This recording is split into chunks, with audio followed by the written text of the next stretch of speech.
Welcome to stream, guys. Today we have an indie game that I have demoed before. I have the demo link in the description. There's an Astra toy on my desk. Anyway, I have demoed this game before for you guys, and it just came out, I want to say like 2 days ago. I got an email about it, and I've been really looking forward to playing this game. It's been like at the top of my list on Steam, so I'm really excited to play. I hope the sound is okay. Please let me know if it's too high or too low.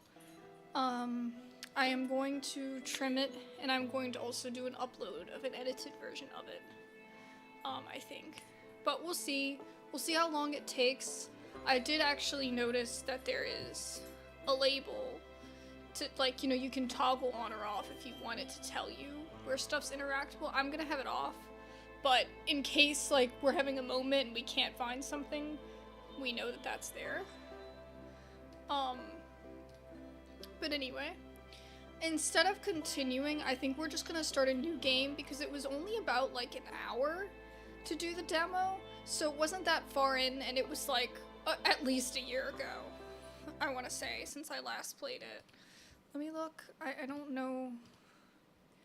I had it up. I must have left.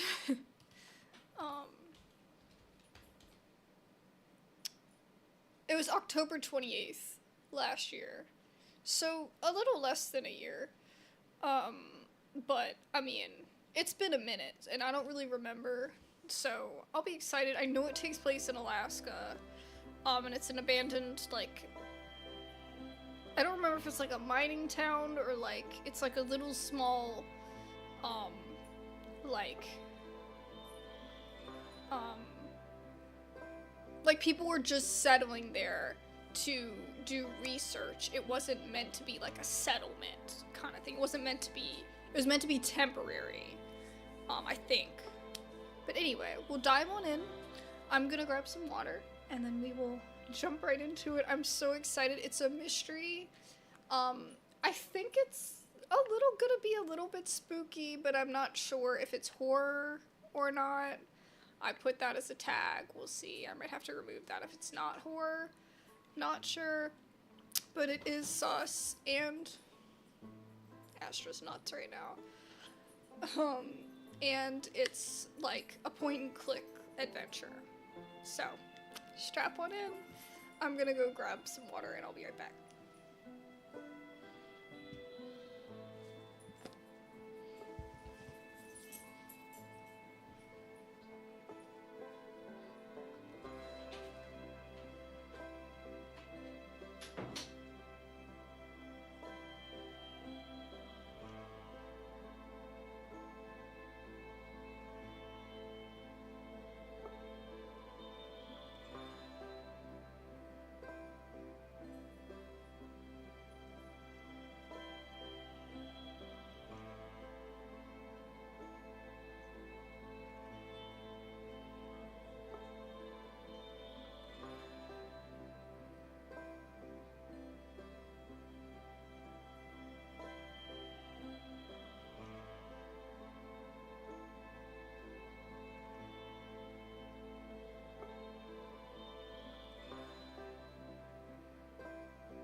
I just realized at the last second that I hadn't refilled my water bottle from earlier today. And I was like, oh god. Okay.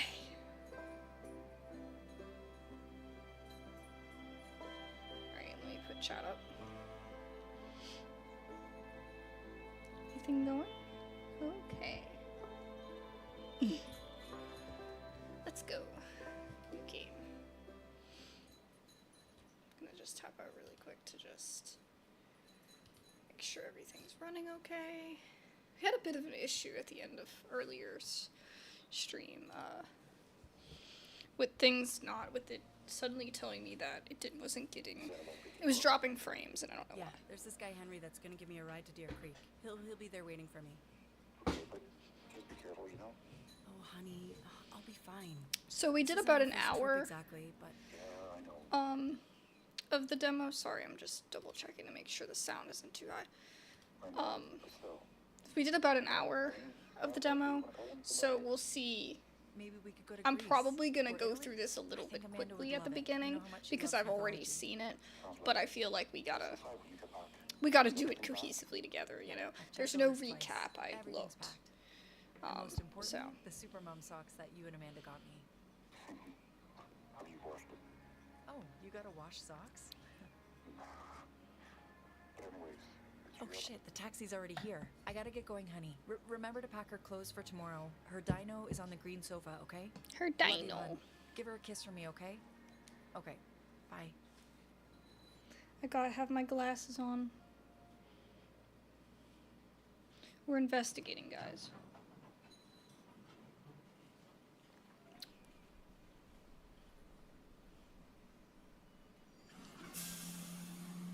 Detectives.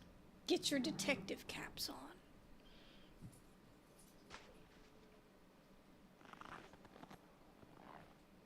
She's coming out here to get pictures. I don't remember if she's a researcher. But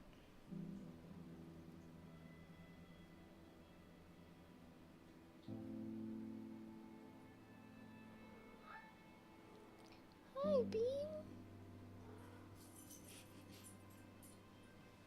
She's so hype. Sorry, I'm just double checking. Okay, yeah, we're doing good. All I remember is that it takes place in Alaska.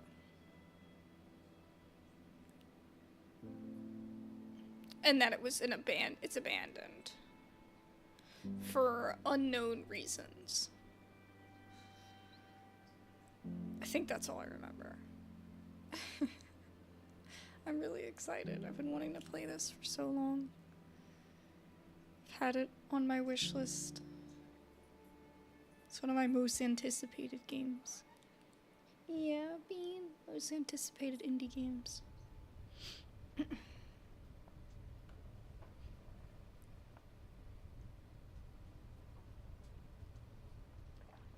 Oh. This will be perfect. Thank you, Henry.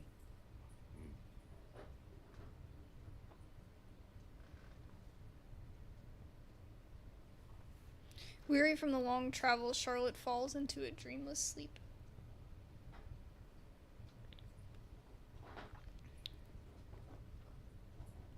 Astra! Leave that alone. It's not for you. I should grab my stuff and get going. The fire died out during the night and I'm freezing. The matches I brought shouldn't run out, and my journal keeps me on track on what to do. Okay. I better make a fire. I don't want to come back to a freezing cold cabin. Thank goodness she narrates. Because it would take me forever. Hi, welcome! This is an indie game I've been, I played the demo of a while back and it just came out. So I figured we might as well check it out for a change No of time pace. to rest. Oh, it's also storming outside, so it's gonna storm for another couple hours, so if you hear anything crazy, it could be me or it could be the game. I don't know, this game is kind of spooky.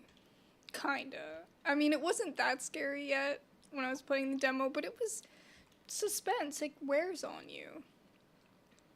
It's And I've kind already of that. prepared the firewood. Ugh, should be fine just tossing a match in. So we need matches, okay. How do I go back?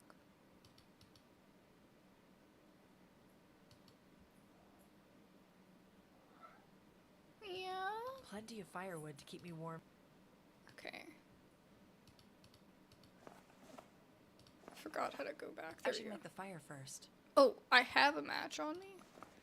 I do. I doubt I'll get any warmer immediately, but once I come back, there hopefully will be some warmth in here. I guess it's okay to just leave the fire like that. I try not to interfere with the history of the places I visit, but I can't help myself collecting old photographs. I am a photographer after all. That's fair. A small family of 3. I found this in the cabin. I suppose they stayed there. So the little girl is the girl It that's says on the Thomas cover Adams, and that I have Mary on Adams, the and Rosalind Adams on the backside. on the thumbnail. I've been well. How are you doing? I've been really anticipating this game. Let's get the reference photos done before anything else. Okay, so they don't want us to mess with anything? She needs a tone wheel or there won't be any music. Ah. It's a beautiful embroidery of a horse. I wonder what's inside. Nothing. It's empty. Okay. Oh, I can't look at the drawers. Okay. I'll use this later with my medium format once my reference photos are taken. I'll save these for later, should I need them. It's like we need our thing to tell us where we are. Not too bad. A little sleepy. Ooh, that's hot.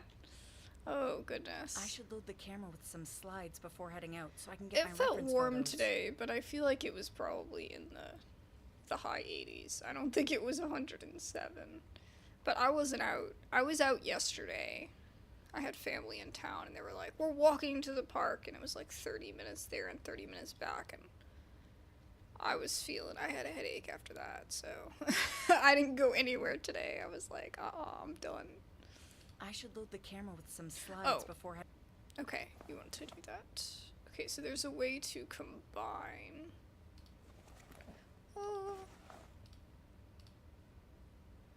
The camera. Perfect fit. Everything should be good to go. Yep. It's pretty simple. Now to take the reference photo. And I think, yeah, she just takes it when she I wants hear to the take wind howling outside. it. This is like, okay, so it like wears on you. If you've ever played a game like The Long Dark and such, where it's just the solitude of being alone and like not The knowing woods what are could but an happen. arm's reach away. I'll stick to the path. You know, that's what makes it spooky, is it's like you're alone, but like what if you're not? A wagon you lies know? broken along the path. Yeah, lots to say. Lots to say. She's Yeah, I upset. saw the wagon 'Cause just a minute Ziggy's ago. I downstairs. went straight forward from there. But she came back up here before I closed the door, so it was her choice. That's right. I'm a bit out of breath after the climb, actually. Just keep going forward. You'll see the camp soon. There it is. I can see it. I can see the camp. Hi, Dean. It's important that you Do you want to sit down? You can sit down. Henry, That's okay. can you hear me? It's a dead zone. Look at you, Bean. Oh, she getting up. Don't you try to drink my drink. That's my drink. Move that butt. If you're gonna be in the way, move. Sorry. What the hell is going on here? I want to have my cam off for the Strange. cutscenes. This is a military-grade flashlight. It shouldn't just give up like that. The moonlight is strong enough for me to see where I'm Suspicious. going, though. I'll be fine.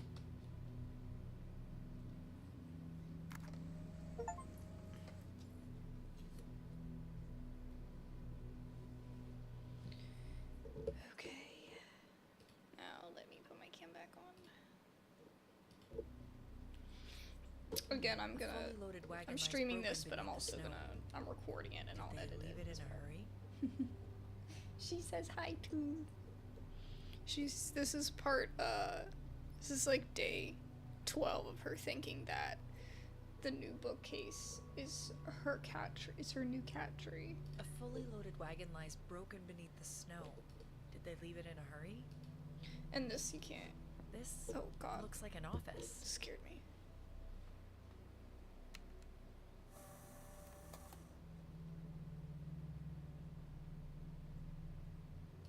This huge painting kind of dominates the whole room.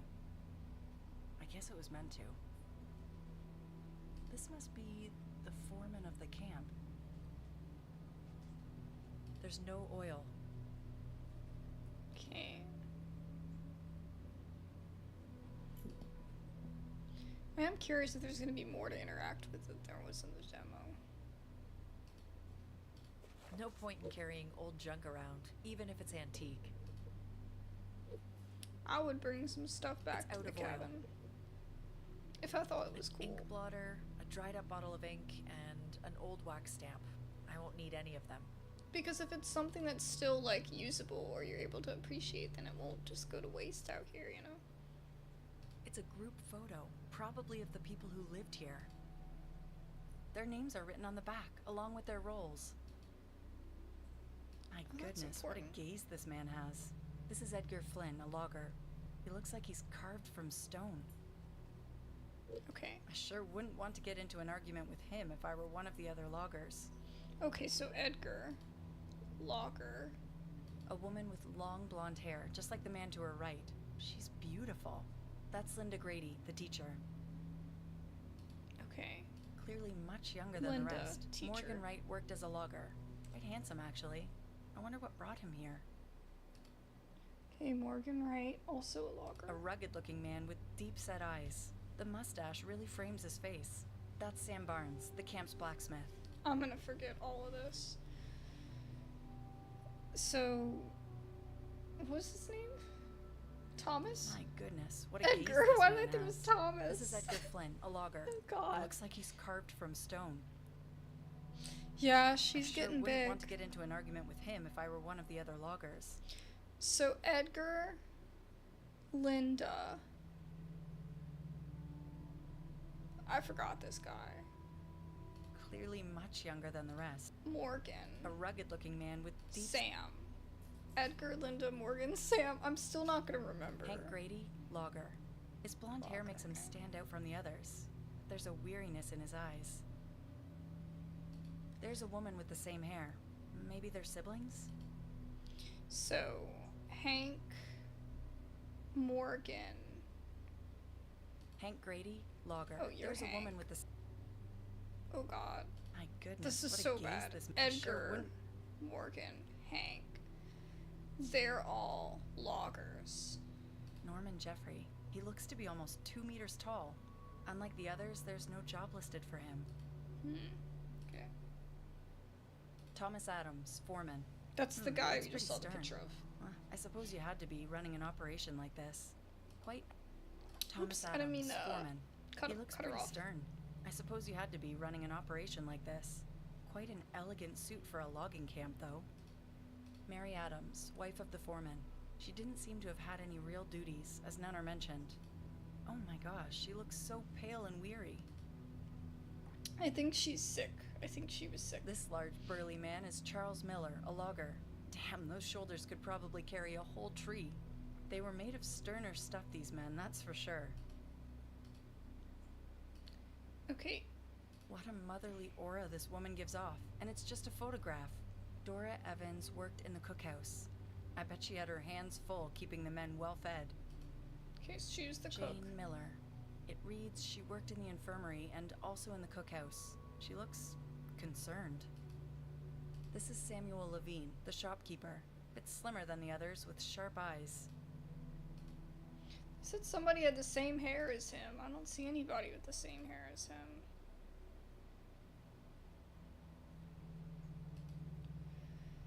Okay. An ink blotter, a dried up bottle of ink, and an old wax stamp. I won't need any of them. Oh yeah, she already said that. The drawer is locked. Of course it is. Empty, unfortunately. We're just checking everything out.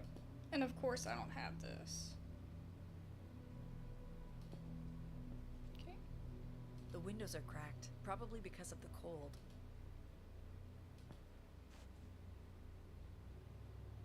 Yeah, I talk can about see cold. the camp extending in the distance. This must be the creek from which the camp got its name. The bridge connecting the two parts of the campsite has been completely demolished. I have to like cut this somehow. I can't reach it. This crane is massive. Yeah, we'll have to put something there. Seems intact after all these years. Okay. What a scene. This will be a great shot when I bring my medium format. An old cast iron stove. Its hatch is rusted shut. This must be a wheel for one of the timber wagons. Grim looking thing. A thick leather apron. Looks well made. Oh, there's something inside the pocket. It's an old photograph. I don't think I got this before. Sam Barnes and Hank Grady seemed close. I wonder if it's new. Sam Barnes and Hank Grady seemed close. Oh, they must be the siblings. They didn't look the same to me. More rust than file, it seems. When it said, like, same hair, I was thinking same hair color. But that's not necessarily true. Let's get the reference photos done before anything else. I should start on getting my reference photo. Okay. It's locked. Lock it. There's a workbench over here. Everything keeps, like, jump I scaring should me. focus on mapping When out it the place fades in, first. I'm like, oh, what is that? Because it's so dark. Just old junk left behind by the blacksmith. Just old junk. Okay, so none of that's important at the moment. Got it. So we want to Looks go like in an each infirmary. place. Guess the workers got hurt regularly. I mean, you just need a place to be able to tend to injuries, you know? 3 beds. I imagine they were frequently used.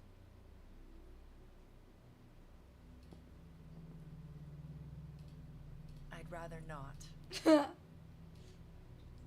I should focus on getting my... Okay, let's go back before I click anything else and This make a must be map. where the men slept and rested during their free time. Here we go. It's so creepy at night. I don't smoke. What's this? Seems like a hastily drawn overview of the area. I guess it shows where the men worked. So Flynn, Barnes, Miller. Oh, Flynn had 2 areas. Or maybe there's 2 Flynns. I don't remember. Levine. So this was Deer Creek. So Barnes had the other side. Miller got like the camp area. Okay. Lemonade. Frozen solid. Oh my. I should start on getting my reference. Okay. Those are all the nearby buildings, but there must be more to Deer Creek than this. I'll have a look around.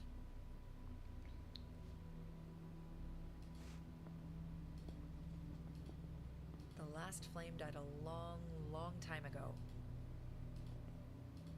I should focus on mapping. Focus on mapping out the area first.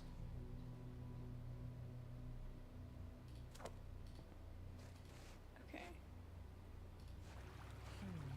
Maybe this could work as a makeshift bridge if I could just find a way to fell it. I should be able to find something in the filer's shack. There were plenty of tools lying around in there. That's what I was trying to Guess I do. need to find something to get that tree down, even if it means meddling with the past. Yeah, I can't just not try to get to the other side. Can't be skipping ahead here. Is this the filer shack? More Maybe it is in the back. I might need to reconsider moving stuff around. Otherwise, I won't make it to the other side. Yeah. This might come in handy. There you go. Just old junk left behind. Okay, so don't worry about that.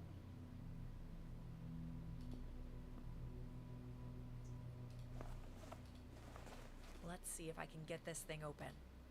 Bust that thing. On, you bastard. I forgot she says that. Who were you, old soldier? Looks like Hank Grady served in the Union Army during the war. There's a distant look in his eyes, like part of him never made it back. It's not all that heavy. It's a bit flimsy and really blunt, but I think I should be able to sharpen it. Sharpen the axe.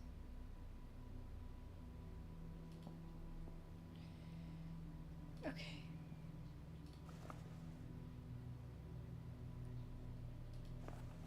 This axe won't cut anything until I sharpen it. Okay, so I don't sharpen it there. The last flame died old. Okay, so where do I sharpen it then? I don't really know. So, no, it's not in here. It has to be in here somewhere. Huh. More rust.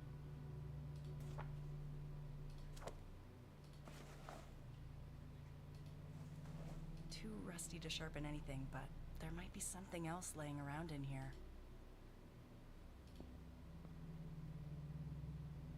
Just some scrap pieces of wood. An old cast iron stove. Its hatch is rusted shut.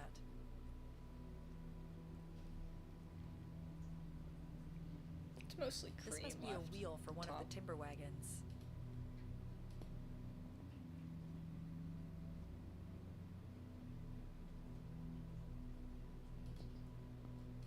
Should I need to make a fire? This'll work perfectly.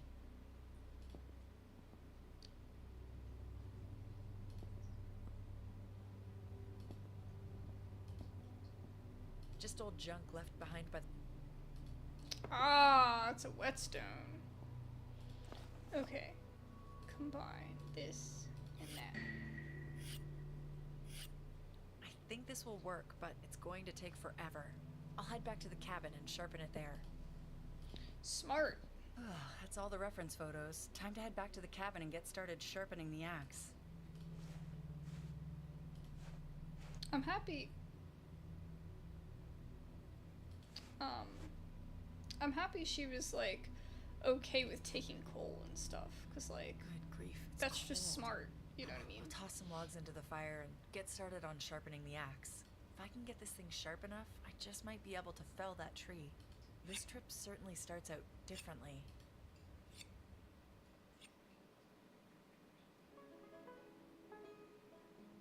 (1886), 17th of August. Mrs. Adams, I would advise keeping a journal. It may prove beneficial in alleviating your condition. At first, I did not know what to make of Dr. Williamson's recommendation. At the time, I thought nothing of it, as he was yet another man of medicine, attempting to somehow distract me from my melancholy, as they have seemed to giving up on finding a cure for my condition. I think I might have read it last time. I don't think it had a voice actor. I could be I- wrong. Cannot say that I blame them. I have lived with this affliction for so long, I failed to remember what it was like to be without it. If ever such a time truly existed, how the keeping of a journal might be of any use, I do not know, but I suppose it is worth the attempt. The men began to fell the trees nearby and framing the buildings. I must admit, it's quite impressive to behold the manner in which these closely bound men work, with steady hands and quiet efficiency. And as dusk falls, We gather around the cast iron stoves we brought to rest from the day's hard work. Let me see how loud. She's okay. Her My voice watch is kind of tumbles low as we though. travel deeper into the land. I sensed his growing anxiety, as the terrain proved far more impassable than what he had been promised back in the city. The promise of untapped land had been too great a one. He had set his mind upon proving himself a man of industry. And in that desperation, I fear he placed too much faith in the words of a silver-tongued land broker. See, she's hit. That's her husband. The foreman is her husband. There was no turning back though, only forward.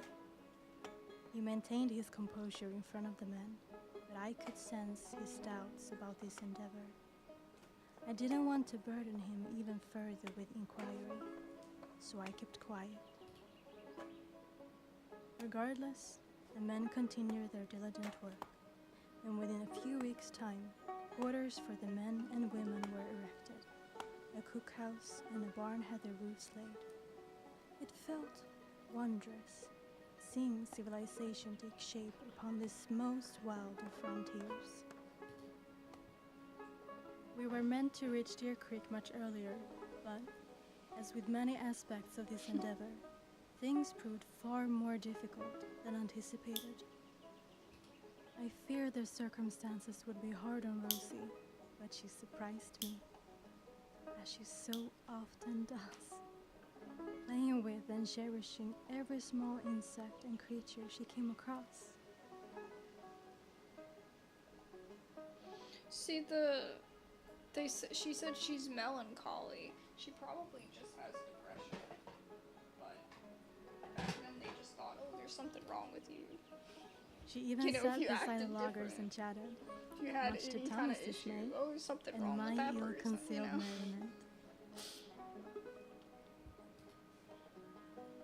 Mr. Flynn, did you know that I love dancing? I had a dream last night that I was a ballerina. A real ballerina. How old are you? Have you always had such a thick mustache? Mm-hmm. I'll be turning 8 in 2 weeks, and I've wished for a horse. Because I love horses. And butterflies, too. They're so beautiful. Do you have any wishes for your birthday, Mr. Flynn? Yeah. Peace and quiet. Spoken like a Oh, typical Mr. guy. Flynn, you can't give someone peace and quiet because it's not a thing. Well, I wish it were.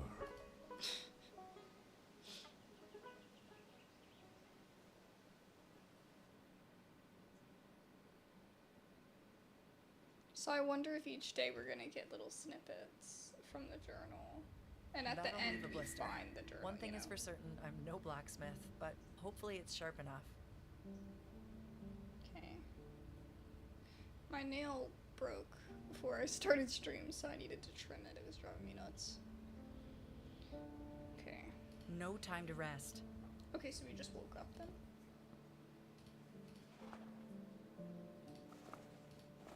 Should fit. She needs a tone wheel, or there won't be any music. At the back of the North Wind. Bedtime story, I'd assume.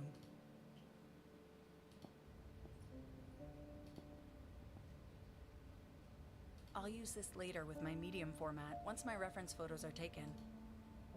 Oh, you think there's gonna be something in the photo? Ooh, I just thought about that. Shouldn't the sun be up by now? What's going on here?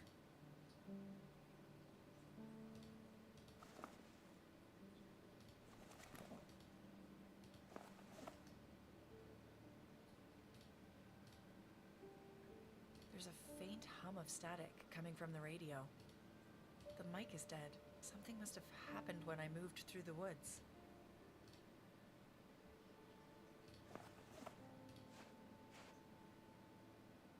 A wagon lies broken along the path.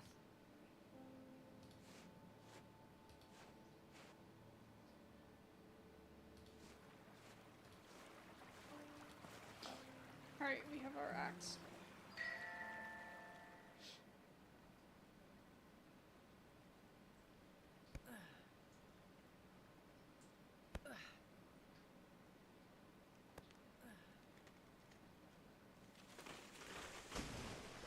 We don't really have any food, which is concerning.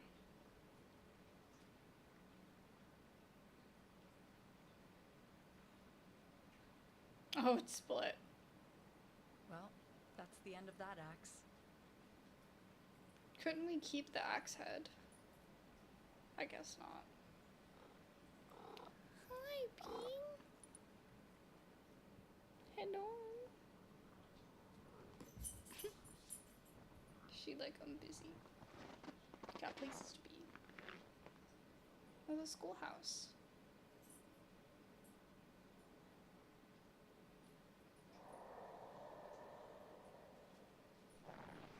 Excuse me? The Who other goes side there? of the camp. I wonder what these buildings were for. Ooh, I'm so excited.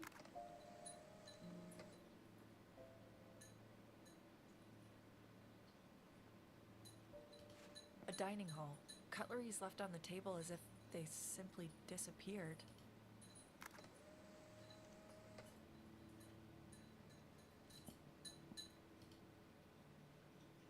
Such a great photograph.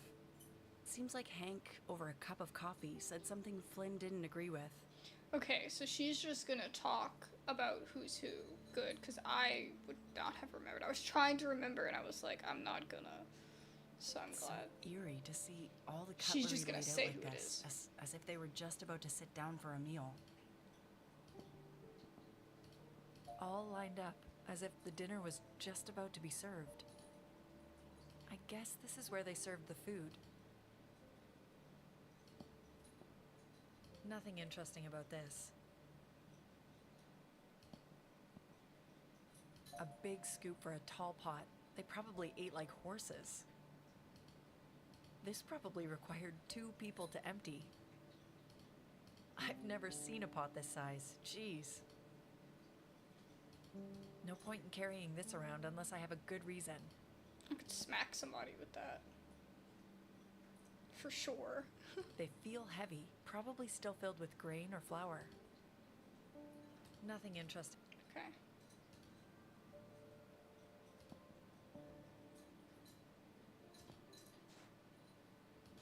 Seems to be some sort of living quarters. Set in the bed. I'm spooked. I'm spooked. I bet this was used day in and day out to patch clothes and blankets.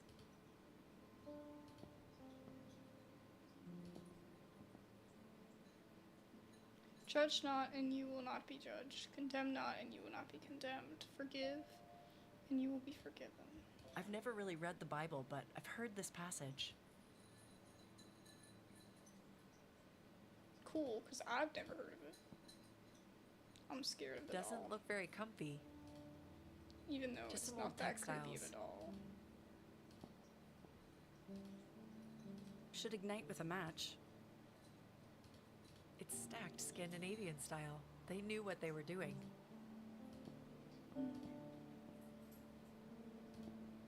It's pretty hefty. Must be made of wood. There's a large hairpin in its hair. To hell with it. I'm taking it. You take that hairpin. I have no need for this. Looks like the children captured their own view of the world by drawing it. There was only one kid though, right? Damn it. The tone wheel key is stuck. It won't turn. I'm sure the kids played with this and the wooden horse all the time. Songs of the Forest.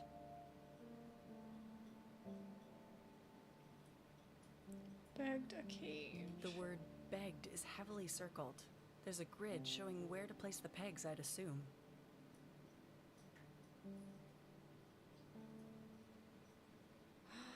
The trapped dancer. More circling. A cage this time. The grid markings are no longer visible. Okay, that looks important for a puzzle. I don't want to break it. I bet it took the kids on some real imaginative adventures back then. These beds are smaller. I guess the children slept here.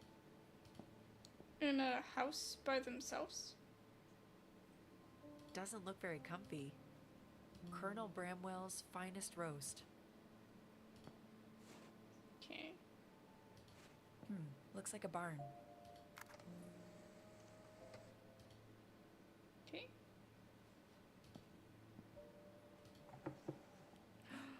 Oh, that's Poor sad. thing. Trapped in the stall, to starve and freeze to death. Why? Why would they do such a thing? I don't think they did. I think they were I trying doubt to I'll get be out. doing any horseback riding. The leather seems dry and brittle. Looks like an old hemp rope. The rope is surprisingly light.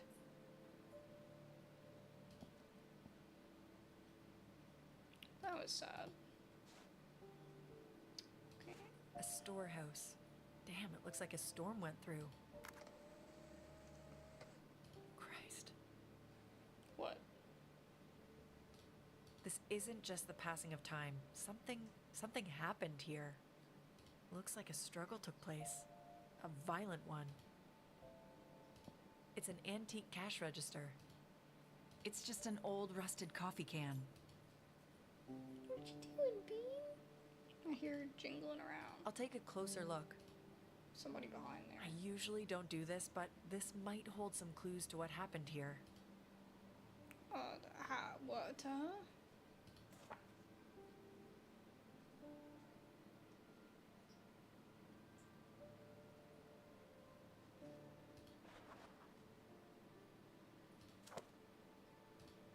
Okay, I don't know what to do with that yet. Seems like it's pretty rusty. There's a lock over there. I need to have a look at that door before I leave. This door? What's this? Uh-oh. Hide!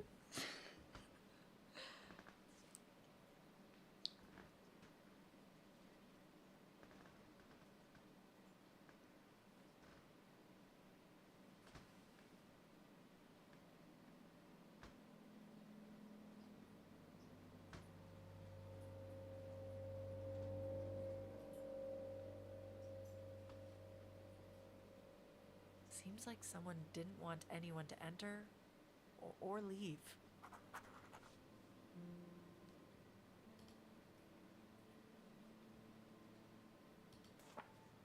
What does she mean? It's a heavily locked door. Get the feeling it's safekeeping more than just wares, given the size of the padlock.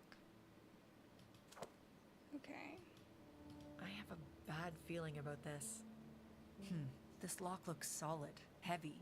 I wonder who kept all the keys. The foreman?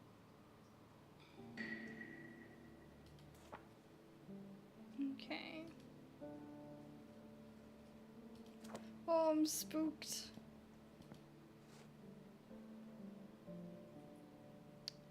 Okay, so we've been all through here.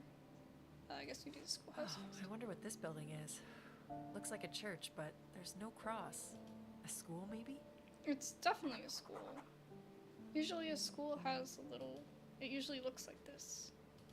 At least the old-time schoolhouses. Ugh, it's no use. The door is blocked from the inside. I should take a look around. Why would that be the case? The door is blocked, so this might be the only way. It still feels like a bad idea, though. What if there's something in there? I'm on the edge of my seat. Astra, you want to come sit here? Make me feel better.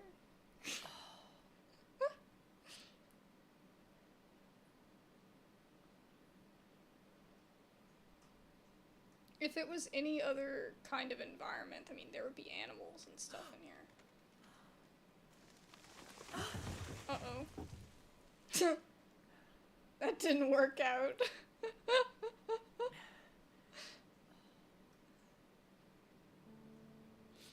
Oh, goddamn, my shoulder. Oh, fucking hell. Well, Ouchie. that was stupid. I'm not telling Peter about this.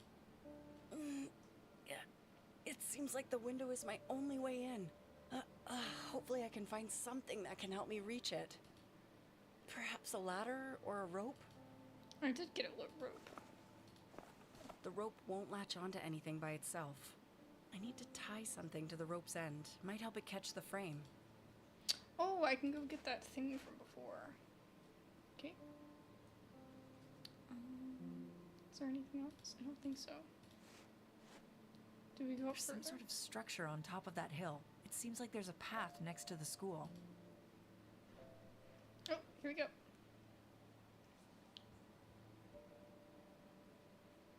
Now, why would I I stop would in get the lost middle? immediately. I need some sort of map to navigate the woods.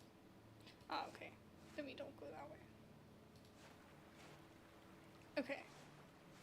So would I use the rope here? Life has many possibilities, but This isn't one of them.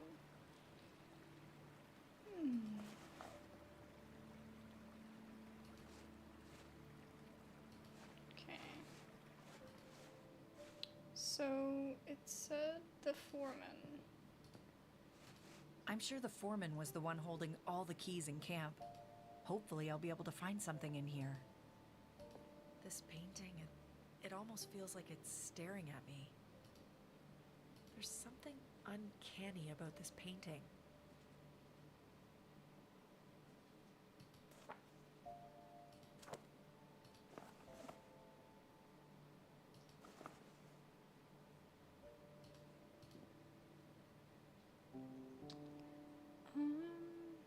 Maybe I could use the hairpin on that lock. I don't think so, though. That was a really The intense shelves are lock. empty.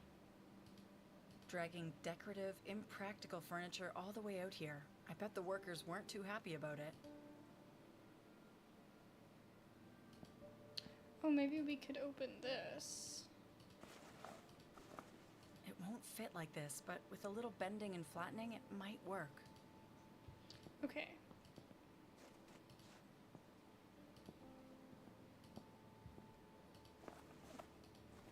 That doesn't work. Oh. Then maybe...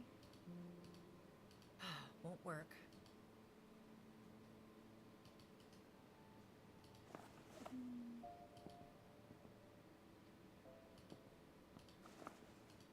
That's not the way to do it.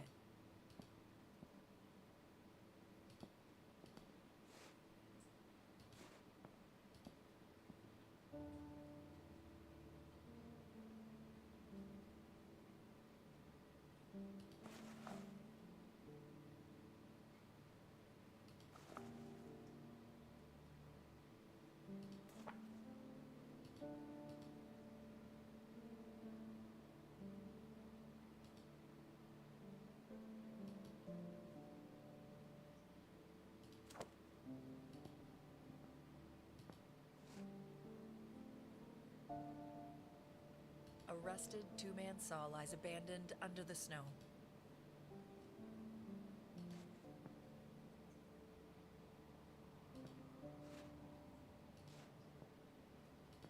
Oh, maybe there's something in here we can take. So we didn't really get to look around before. Lemonade. I don't smoke.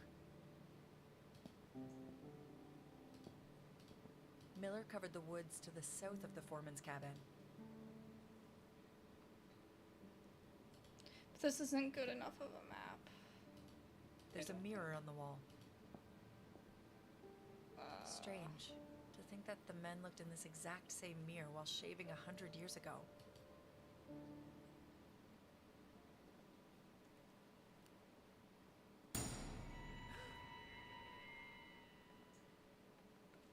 Jesus Christ. The music starts up. No. No. I shouldn't let my imagination get the better of me. That was cool. A brush and some shaving tools. I don't need any of this. The bellows has ripped. I suppose the men entertained themselves with music in their spare time.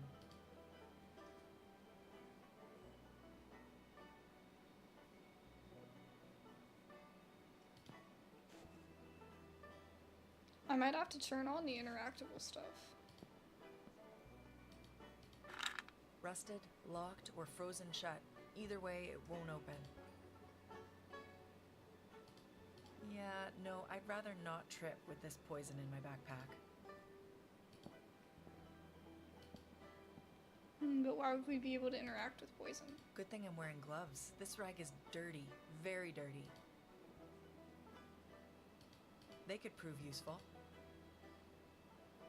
The scissors are worn and in poor condition. A bunch of old medical equipment. I'd rather not. I'd rather not. I was trying to take the other thing. Scalpel. Okay.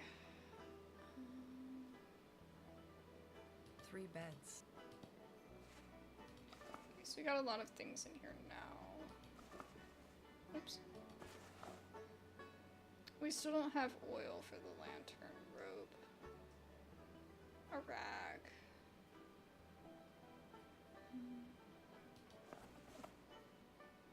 Wasn't there one I could make a fire in?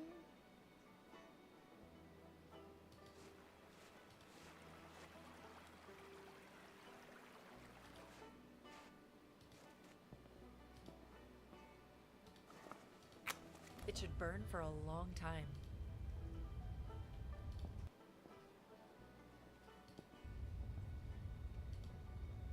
The firewood burns strong.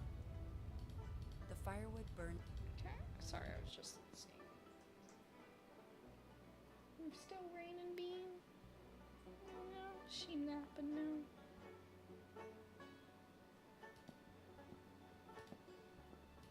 I'm so on the edge of my seat. Oh my god. It's a laundry room. I There's missed a manger this. next to a large wash tub. Okay, I'm grossed out officially. Like, this is gross. That's a waste of time. What is it? It wasn't just the men working hard, that's for certain. Oh, Looks use to be that laundry to soap maybe used to to dry clean clothes. textiles. Oh, maybe use that to clean with. Seems to be a tub for cleaning clothes. What's in there? Huh, they left some things in there. So I'd need hot water or something to put in there. Grandma had one of those. The wash. Use that to wash the clothes, right?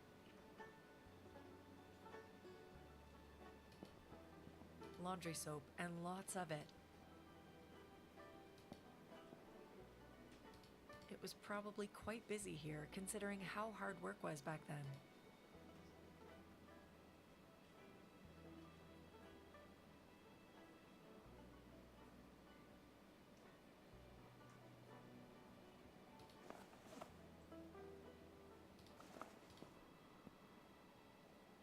Can't believe I totally missed that. Should I put the coal in here, maybe? Life has many possibilities. Okay, no.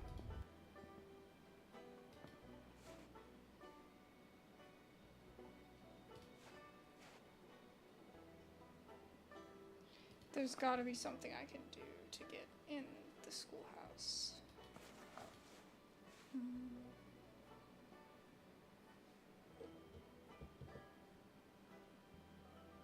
Guess we're gonna turn on the labels so that we know where to go.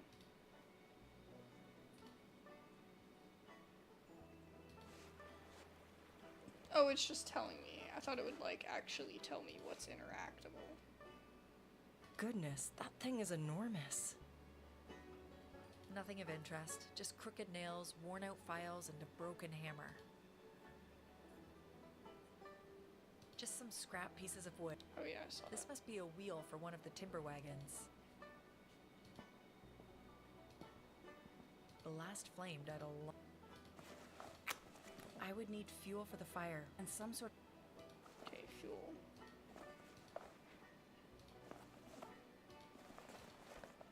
Aha! The fire's ready to be made, but I need a good reason to light it. The flames won't last forever. Gathering everything to start the furnace fire was a hassle. I shouldn't waste it. Bellows for the furnace. I doubt I'll need any. Okay.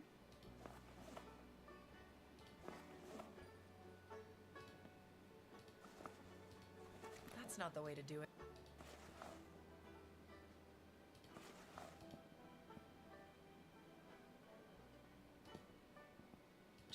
junk.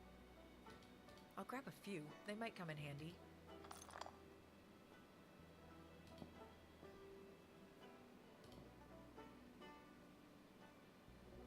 I think I took everything there.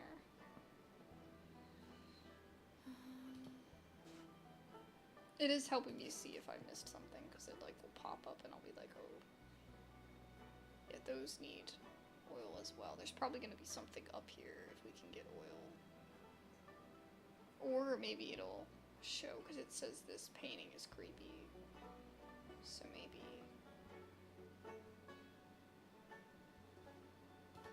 Just a pair of empty journals.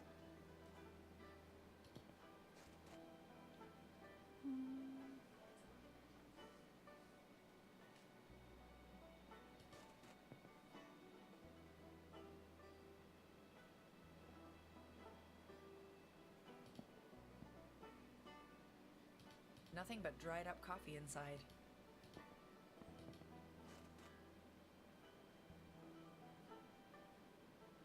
Okay, so let's look at our notes. Oh, there's a ladder in the barn. I didn't go up the ladder.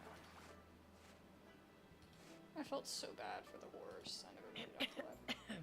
Air is thick with dust. Scared me. Oh god, what's in there? What is this? A small metal ring. A piece of machinery?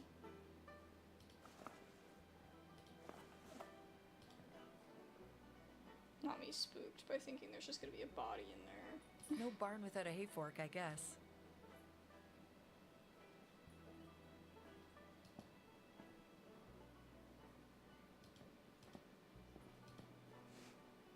Okay.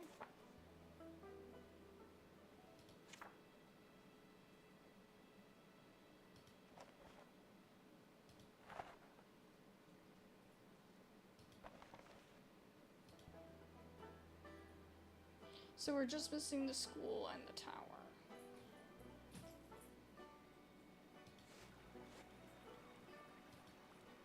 Whoa, I'm having a glitch here. Having a glitch.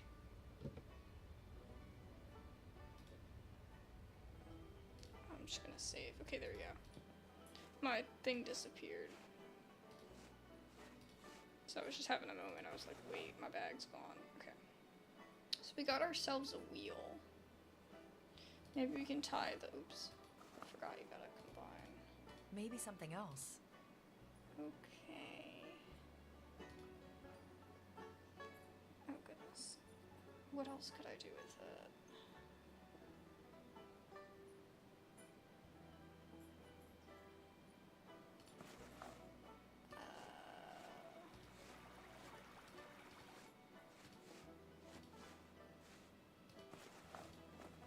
I can't do that. Okay, that's not gonna work.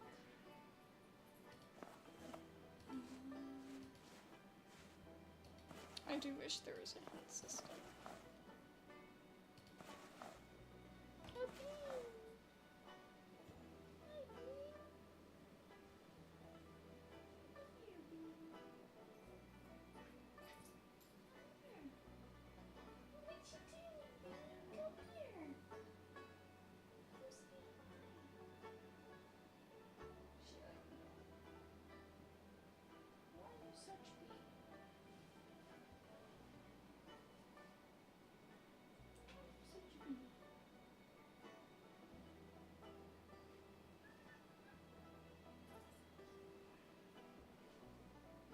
She's such a big bee.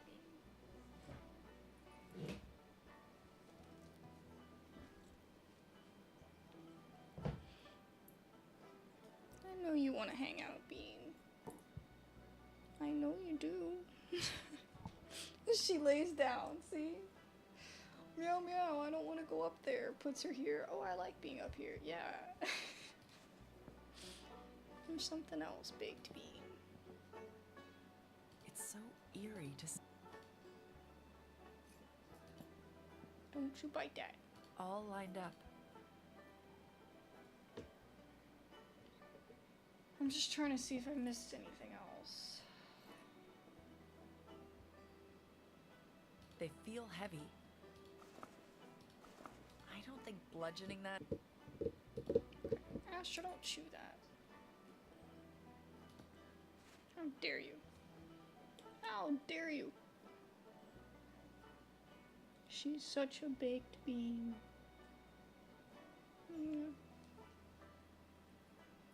I'm so spooked. And nothing's even happened yet. Impossible. Why would it allow me to use the radio on stuff? Okay.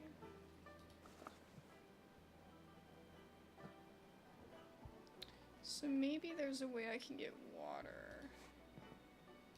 The ice still hasn't melted. It'll need. That's one solid block of ice. So what did she say? The ice still hasn't melted. It'll need more time. Astra, what are you doing? Stop.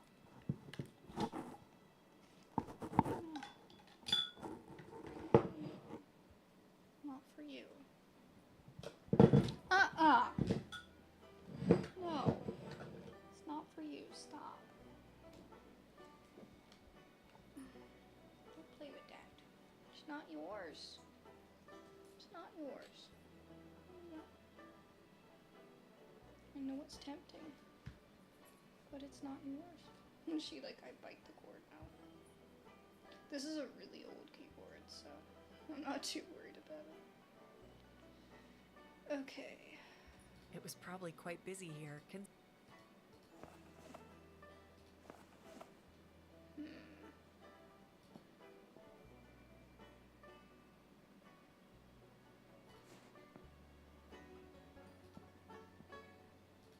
Should I try this? It seems too heavy to pick with a hairpin, but maybe. That's what I figured.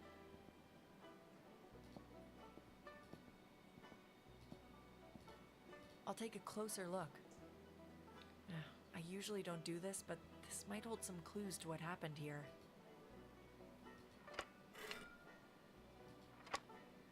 Oh. No, that's not it.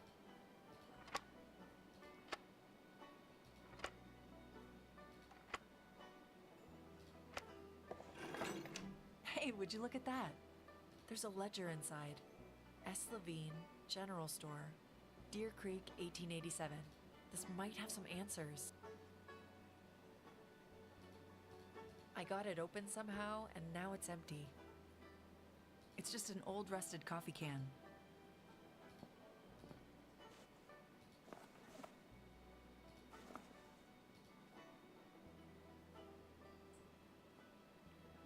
Oh my. Issued to Mr. Hank Grady. Pipe tobacco, 1/2 pound. Chamomile tea, 1 tin. Charged to his account. No, Astra, don't play with that.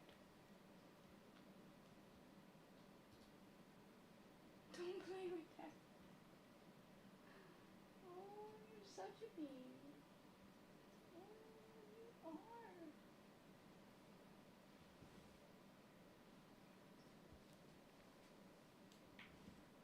Let me get a toy. So that you have something to do.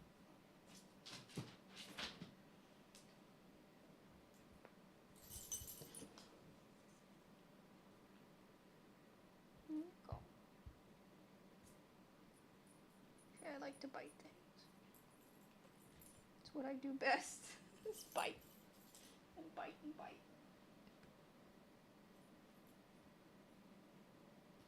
A modest aid against restless nights and wandering dreams.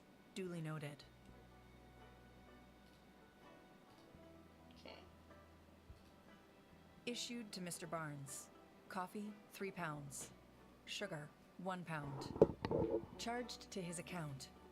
Supplied generously to sustain the evenings he spends with Mr. Grady at the forge, sharing coffee and conversation while seeing to small projects left from the day. Duly noted. Provisioned unto Ms. Dora Evans for cookery. Salt pork, 12 pounds. Sugar, 5 pounds. Tallow, 4 pounds. Set against company board. Stores remain sound. I don't know what that means. Issued to Jeffrey. Peppermint drops 1 pound. Molasses taffy Do you 1 think it's a tin. thing where Charged to his account. Curious quantity for a grown man, yet duly noted. do you think maybe that it's gonna be something that someone ate that made them crazy or something like that, where it's like, you know, some kind of like biological thing? Issued to Mr. Miller. Worker boots 1 pair. Shoelaces 1 pair. Can of leather grease 1 can. Charged to his account. For use in camp, duly noted.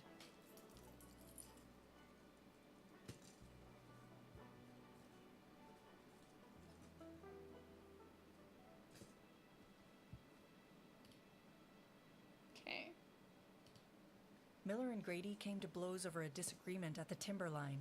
Words escalated quickly, and before anyone could intervene, Grady had Miller on the ground with fractured ribs. Oh, We'll have to spend 2 weeks in the infirmary before being able to return to work. dang. Somebody got mad. Mrs. Adams entered the storehouse just Miller before and Grady. closing. The 3 men at the counter, Wright, Flynn, and Miller, fell silent at once. I could barely hear her as she spoke in a faint voice, asking for soap and candles for the foreman's cabin. Okay. Trying to see the last one. Okay. I have observed a certain familiarity between Mrs. Miller and Mr. Wright whenever they are together in the storehouse. It seems unseemly, and such improprieties can serve no good purpose in this camp or in Mr. Adams' business dealings. I shall leave it for now.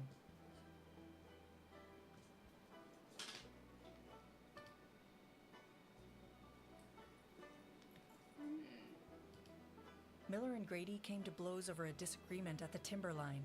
Words escalated quickly, and Are before these the anyone could intervene, siblings? Grady had Miller on the ground with fractured ribs.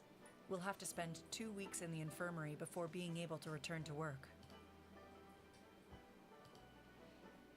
Okay. It's weird.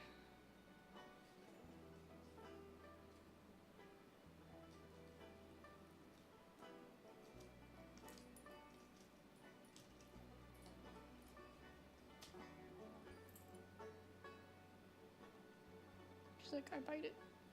I bite it really good. I do huge bites.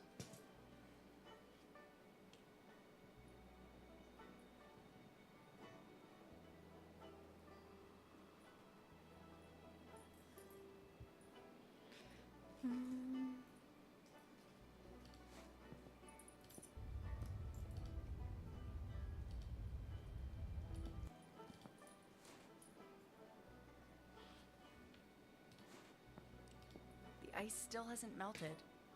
Okay.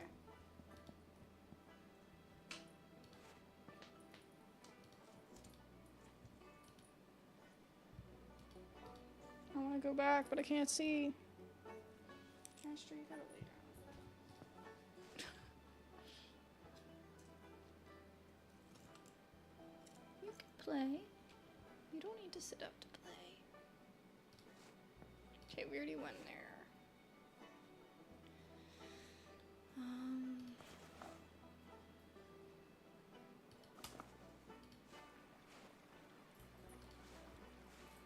There's little marks for everywhere I've gone.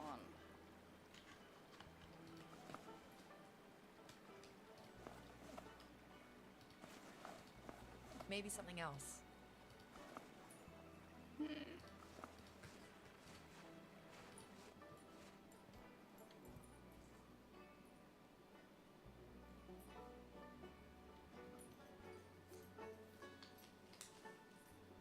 Trying to think, any ideas on what we should do?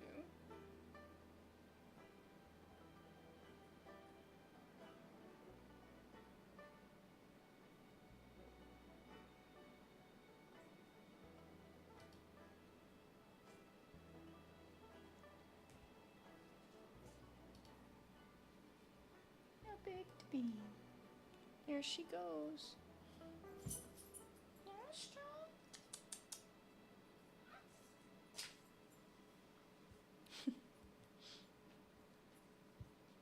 She loves that thing. Enter through the window somehow. Who kept the keys? Okay, so the only thing left, I think, is this. What could it be, though? They didn't leave it unlocked, unfortunately.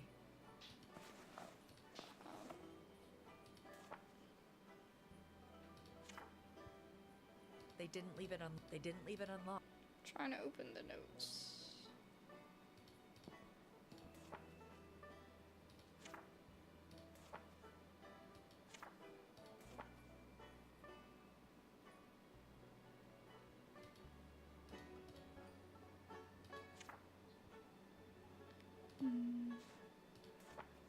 Well, let me see the locations now.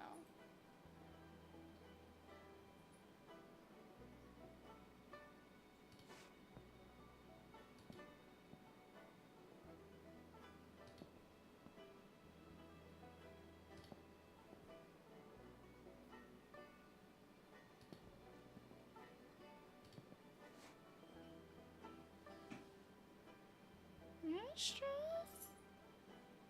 What you doing, Astra?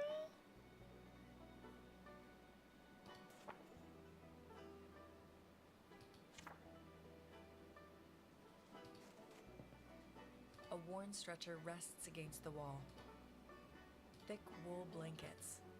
Old and worn sheets.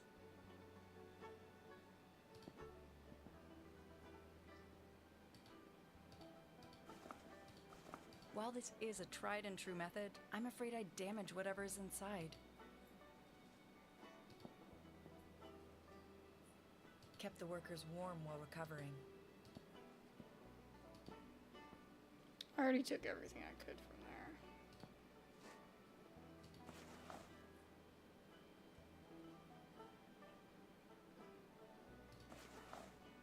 Maybe we try this. I can't do that. Don't think so. Don't think so. I don't see anything that needs twisting or pulling.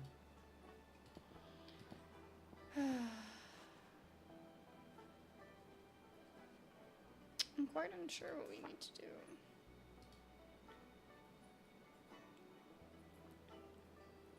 Oh, do you think no, I need the key. It's made a pretty solid point that I just need to get in here. They In didn't leave it here. unlocked. Oh, goodness gracious. In the documents, did it say any kind of, date? What was his name? I have observed a certain familiarity between Mrs. Miller and Mr. Wright whenever they are together in the storehouse. It seems unseemly, and such improprieties can serve no good purpose in this camp or in Mr. Adams' business dealings. I shall leave it for now.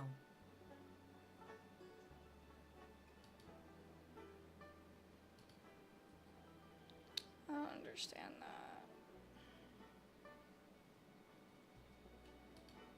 Mrs. Adams entered the storehouse just before closing. The three men at the counter, Wright, Flynn, and Miller, fell silent at once. I could barely hear her as she There's spoke in a more. faint voice, asking for soap and candles for the foreman's cabin. She kept her head bowed, her gaze fixed upon the counter, and did not meet my eyes throughout the errand. The men said nothing, merely watching as she stood by. Goods supplied and charged to the company account. Duly noted. Mrs. Adams entered the... Okay. Was there I a have second? observed a certain... Okay. No. Miller and Grady came to... Okay, because Astra was sitting Embroidery there, thread. so I missed that other stuff.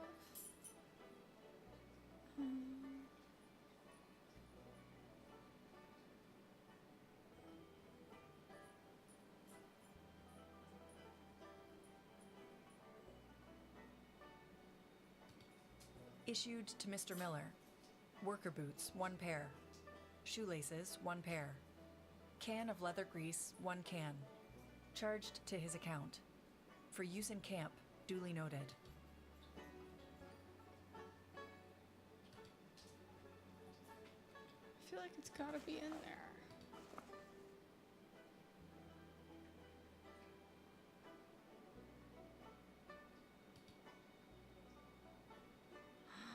it's not there now. That's weird.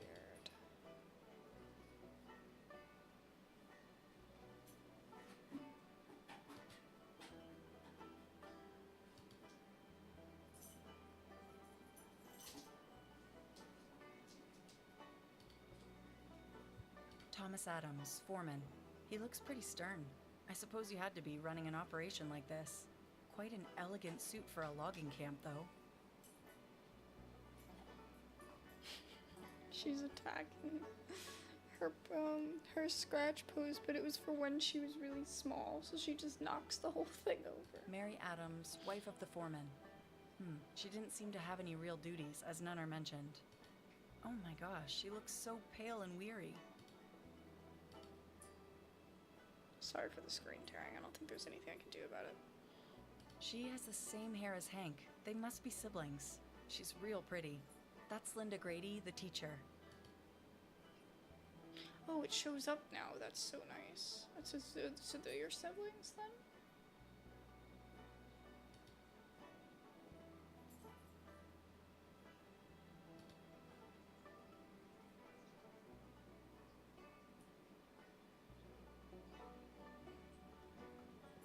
So it was Hank and Wright, right?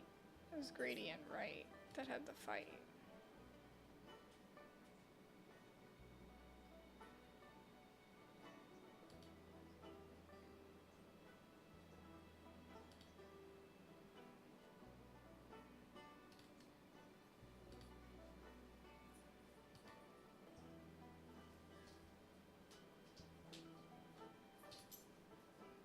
Looks like Hank Grady served in the Union Army during the war.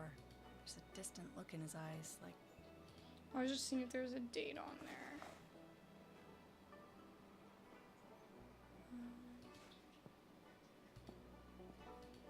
I'll put this in the backpack in case I want to read it later. Wow, I missed that. It's probably on here. October 14th, 1887. The men left this morning as dawn broke. I pray the Lord will guide them. October 15th, 1887. Yesterday's search was fruitless. The men could not find any trace and came back empty-handed today as well. October 16th, 1887. There's no more text. It seems like they were looking for someone. I wonder what happened. October 14th. So someone disappeared. October 15th. Yesterday's search was October 16th. There's no more text. Seems like they were looking for someone. I wonder what happened. Sorry, I didn't mean to click it again. It's out of oil.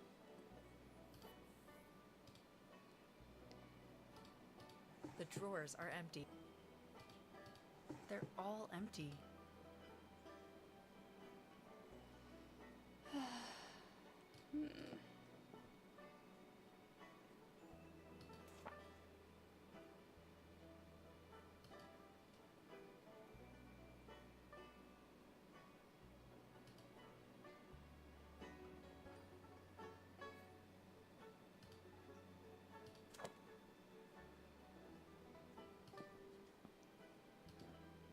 If I can get some oil.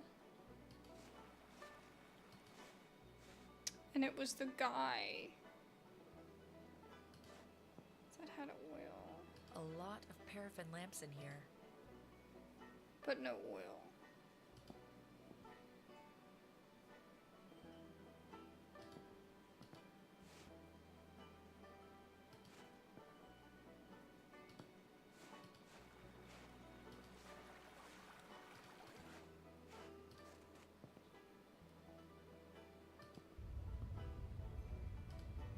The firewood burns strong. Colonel Bramwell.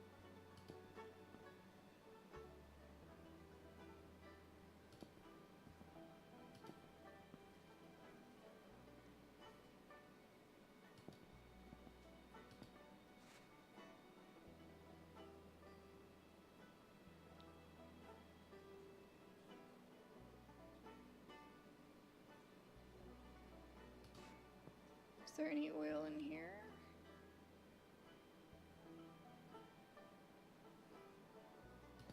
No.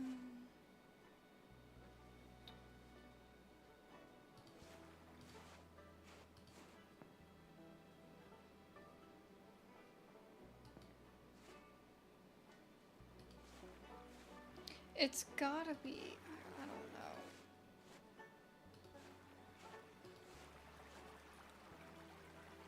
The bridge has collapsed, likely due to the creek's force over the years. I can't cross it for now.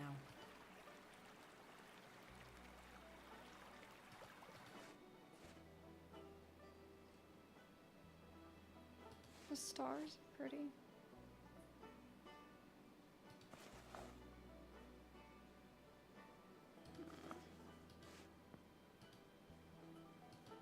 This must be the main entrance.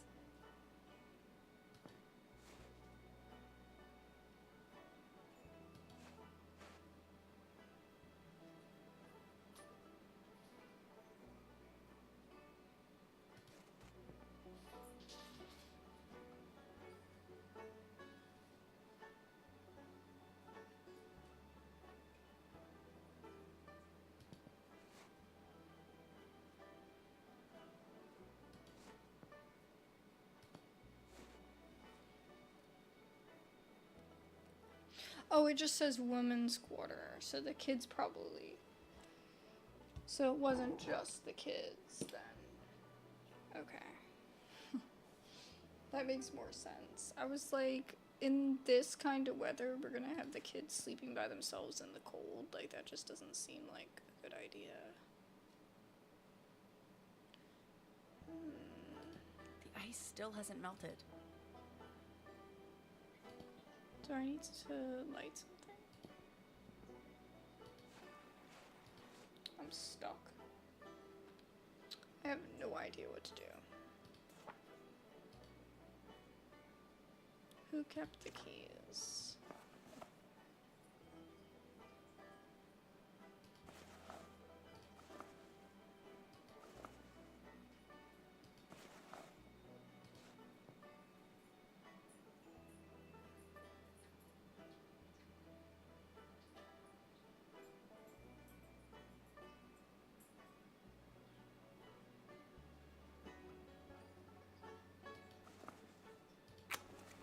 I don't think setting that on fire is a good idea.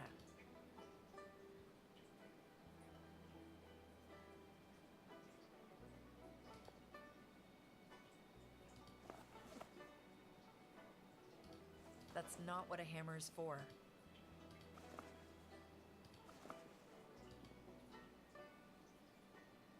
Oh, she do big drinks.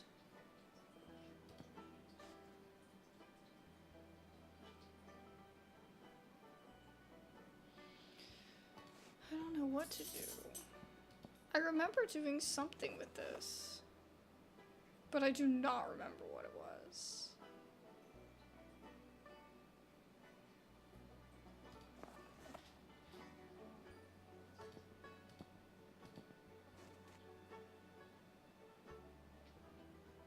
There's some number that I'm missing. Is it on this?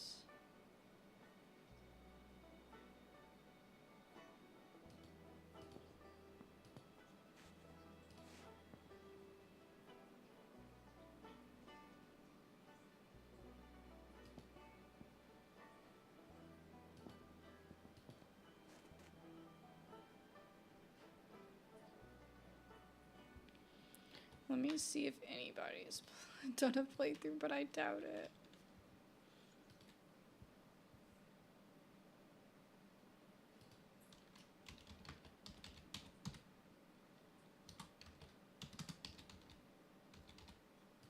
I'm just stuck.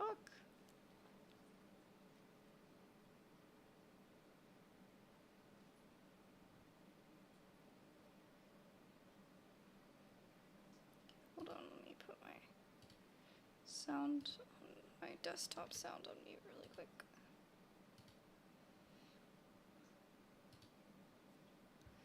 Okay, let's see.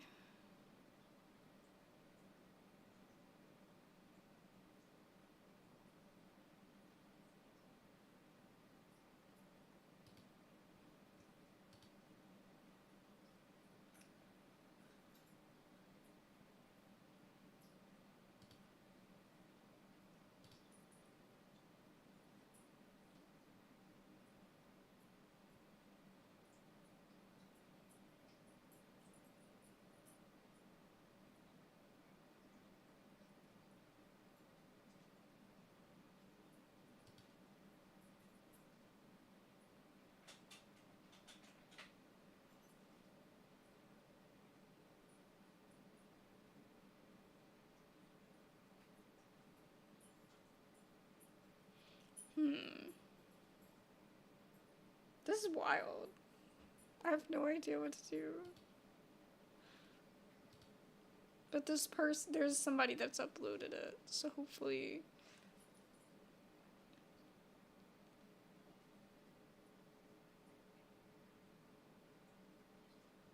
Okay. We're past all of this. All this.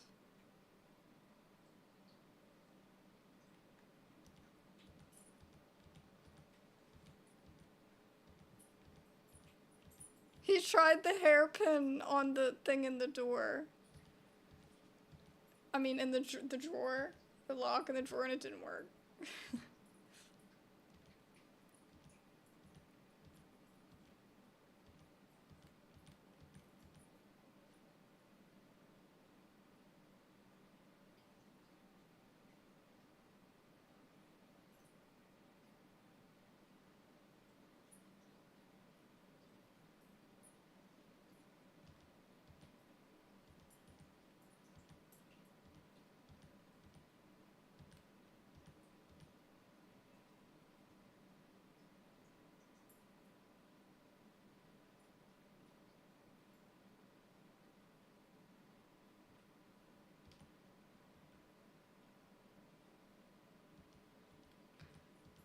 Okay.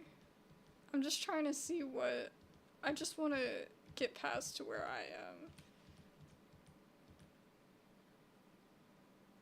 Oh, maybe I have to do this. So remember there was that puzzle? Maybe I can do that. Wait, where did he get the...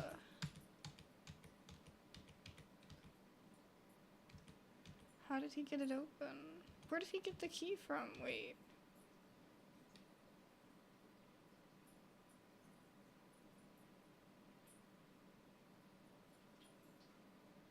He got a key from somewhere.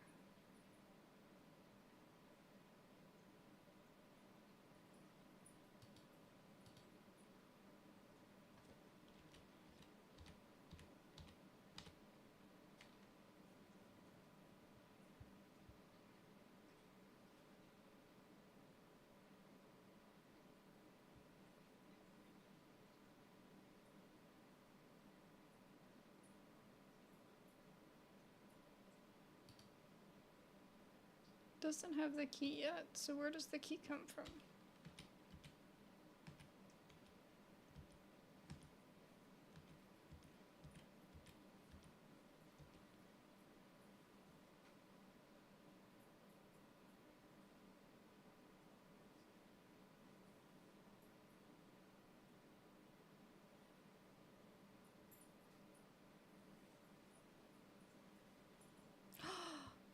Okay, hold on, hold on.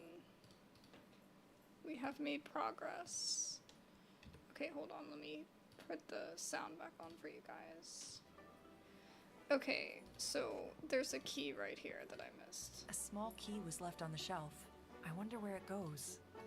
Okay, so it actually goes to... Oh, not this, not this. The infirmary. And there is a... The small key actually fits.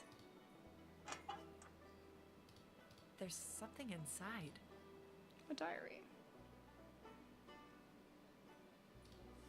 Patient, Charles Miller.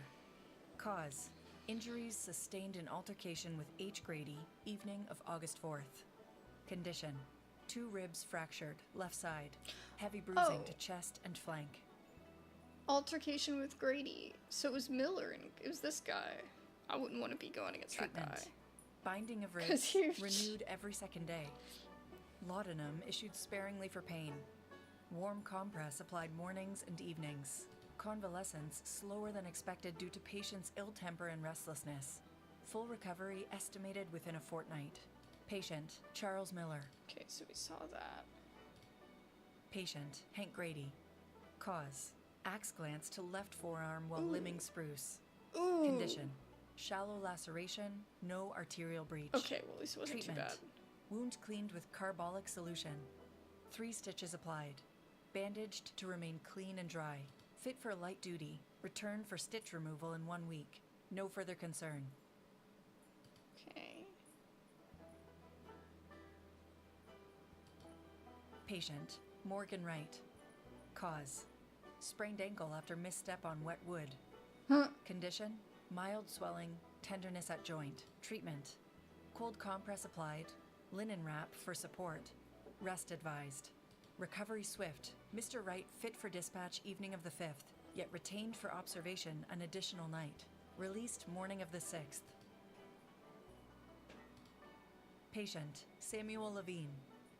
Cause, burn to right palm from mishandling stoveplate. Condition, first-degree burn, no blistering of concern. Treatment, cool water immersion. Salve applied, aloe and tallow.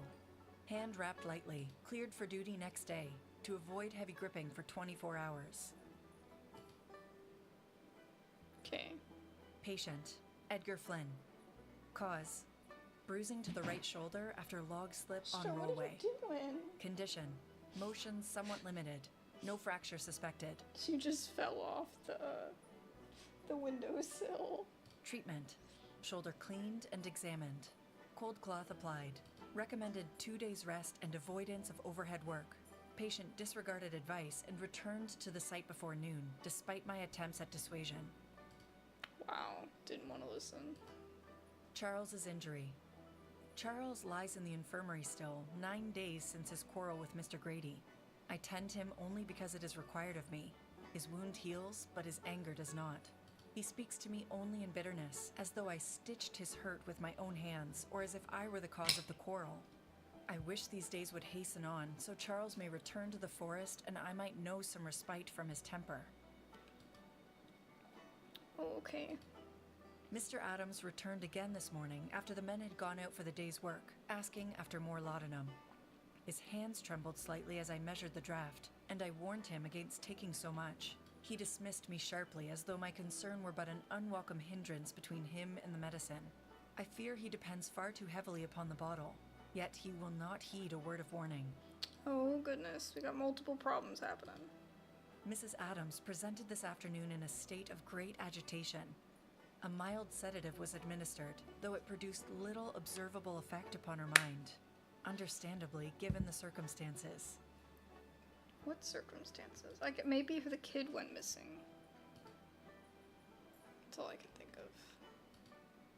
There's nothing more of interest here. An old medicine box. Okay, I got that. Now what do we do?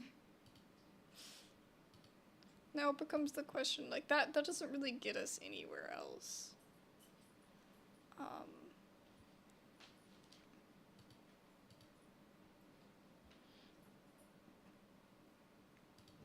Except giving us more information.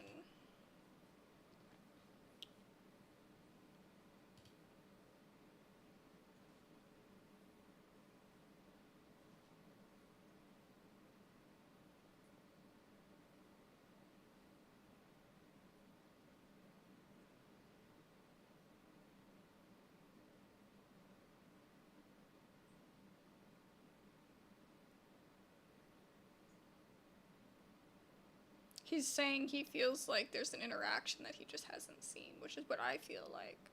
But what is it?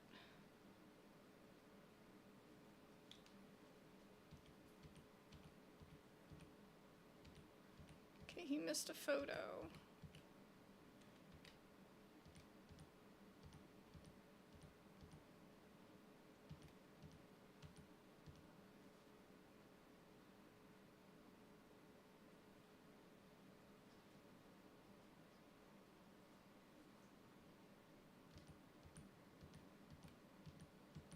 Okay. He's stuck where we're stuck. He turned the labels on just like we did. Oh my god.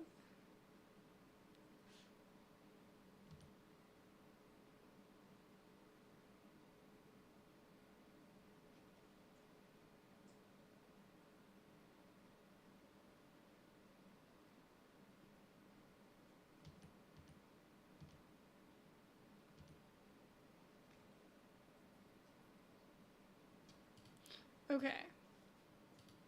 So, I didn't even realize this. But if you use the sewing machine, I mean, not the sewing machine, in the laundry room, this thing, I don't even know what this is, but you gotta use the hammer. A gentle knock should do it. And you take off the little handle, and we can use that on here. I literally didn't even know that could come off. That would have been a long time of me trying There's to no do that. way. The handle actually fits. And it took him a I while bet too. This is going to be heavy. So work smarter, not harder, guys. I figured I had to get some help. Alright. I'm sure this will end up being useful. Thanks. Okay, we're gonna combine this and This this. should work. I'll tie the rope to the hook. Cool. Now let's go in that school. Everybody brace yourselves. Astra, where are you? Where are you, Astra?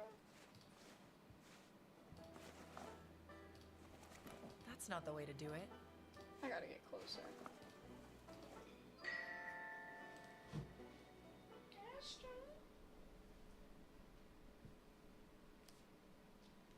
I'm so spooked.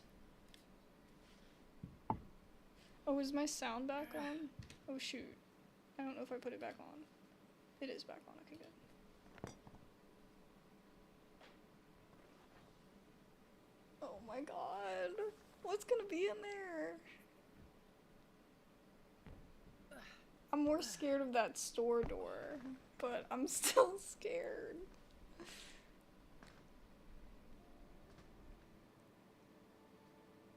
Okay, we gotta take a picture first, Made right? it. In one piece. Here we go. New location. That should be all the buildings in the camp, but I can't shake the feeling that there's something about that locked door. There's also a place at the top that we need to get to, a tower. Maybe we'll just have to go there to try to escape or something.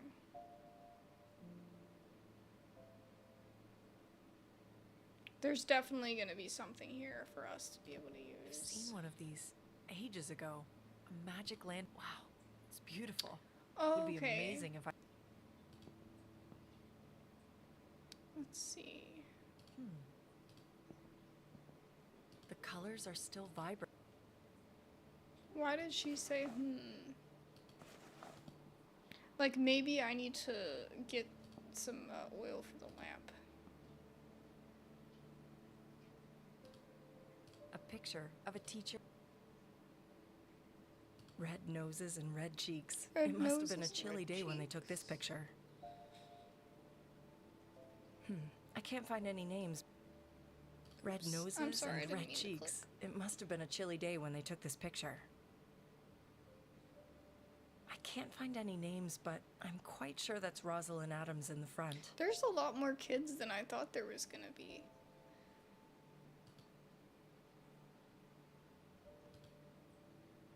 Let's have a look.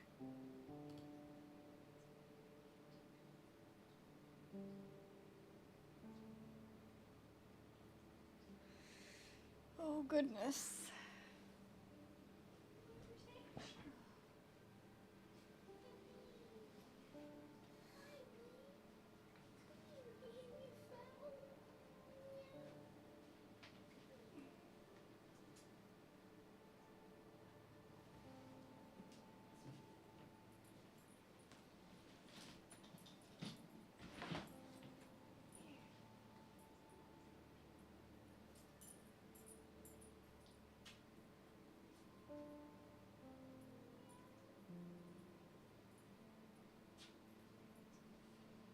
She was behind the curtain.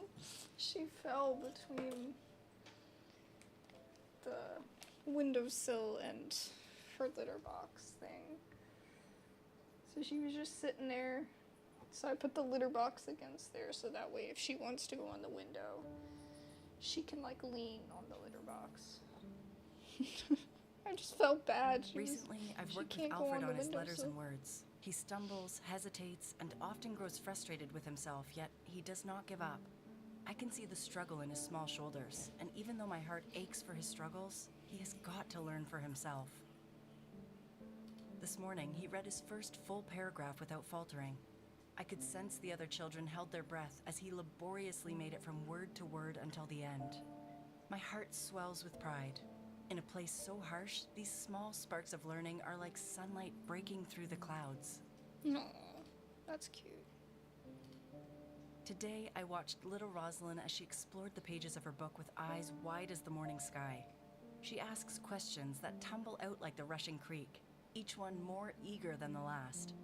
Her laughter is as bright as her curiosity is unyielding. I marvel at the way she devours knowledge, as though the world itself were a story waiting for her alone. In her, I see the purest joy of learning. May the Lord keep her spirit unbroken, for children like her remind me why I came here at all. I pray that God grant me the wisdom to guide these children with love, not fear. In this wilderness where life and circumstance weigh heavy on the heart and mind, and where all wrestle with their hardships and sorrows, that I may be a beacon of mercy and patience for the little ones. She reminds me of Tabitha for some reason from Scarlet Hollow. Like just Some her evenings, her I feel sprite. as though Deer Creek sits at the very end of the world. The forest looms like a great wall around us. The bristles of the trees hum in the wind, as if the trees were whispering secrets to one another. The men return from the logging grounds with faces chapped by cold and weariness. It is a hard place, and at times, a lonely one. Tonight, the Sorry. lantern flickers weakly, fighting the drafts that creep in through the boards. Nights like these, I find solace in the scripture.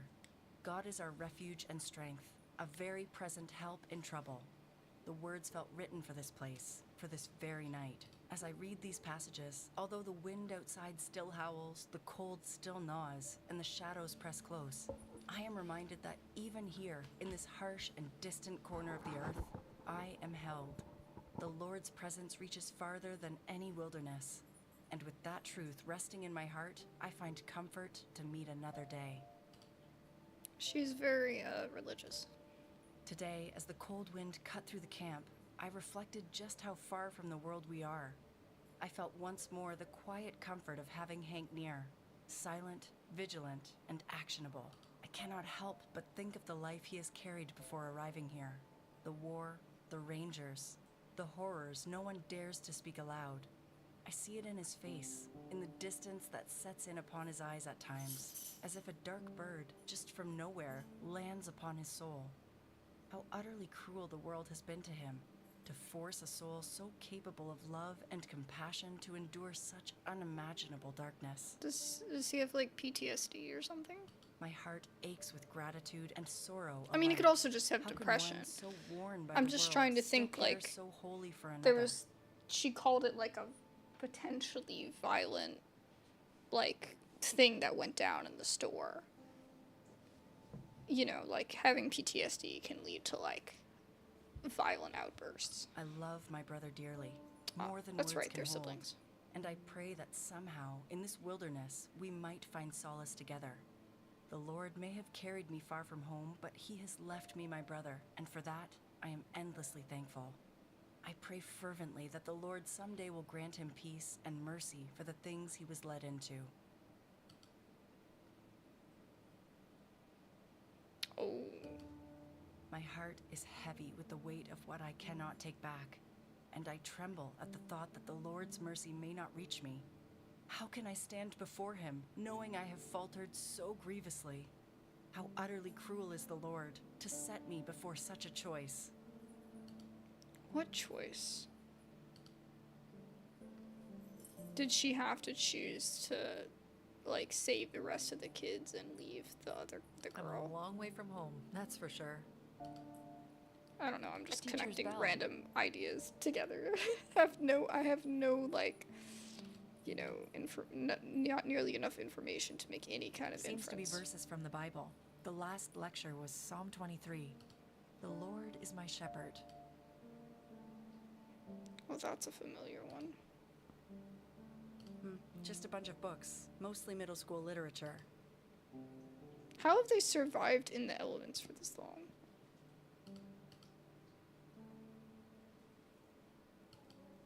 Oh my God.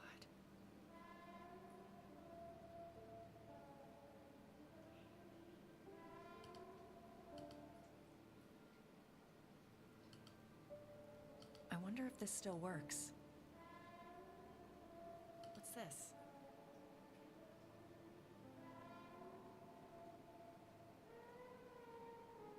Oh, that is so freaking creepy, bro. Make it stop. It describes the way a phonautograph works, the world's first sound recorder. Gives some perspective as of how long ago it was the people of Deer Creek resided here. I'm gonna take my headphones off. That's creeping me out. It's a thorough mechanical explanation on how the tumbler lock works. Oh, I think I should be able to pick locks from now on. I wonder if the locked drawer over at the foreman's office is a tumbler lock. Could be. that was so freaking creepy, dude. Oh my god.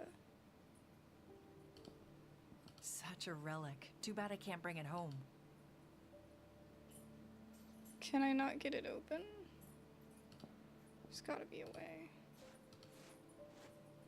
Okay, so what did I want to do? Oh, I can pick the lock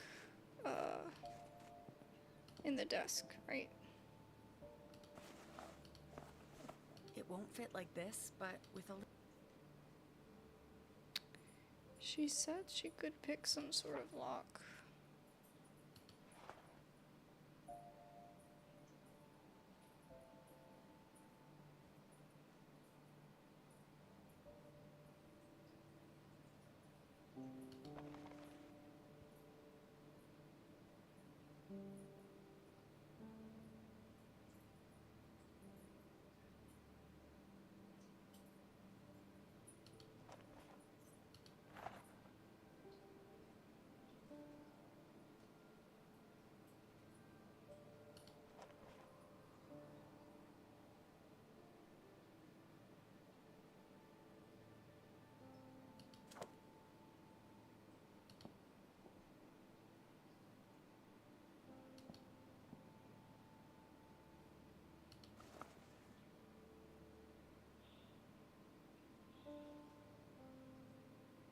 Oh. That doesn't work. Oh.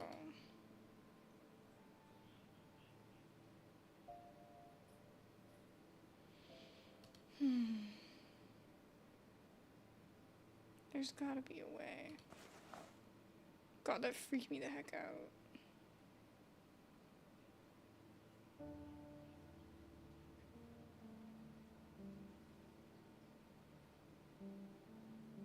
She was like, oh, I should be able to pick the lock. And now I'm not sure what she was talking about.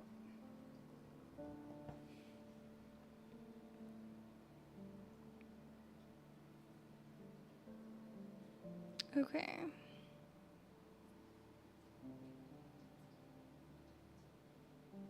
I'm looking back on the YouTube video. It gave the little like sparkly sound. Oh, I'll be able to pick locks from now on.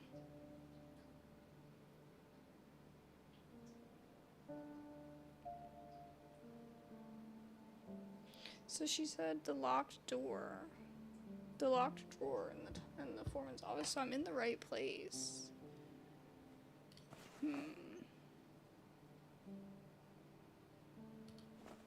It won't fit like this, but with a little bending and flattening, it might work. Oh, maybe I just need to. Life has many possibilities. Okay. Won't work. That'll do. I think I should be able to pick locks with this. Ah. Let's see if I can get this thing open. Yeah, it would make sense. Oh. It would make sense, if that the key to the safe would be in the foreman's journal. You know what I mean? That just makes logical sense. Fuck.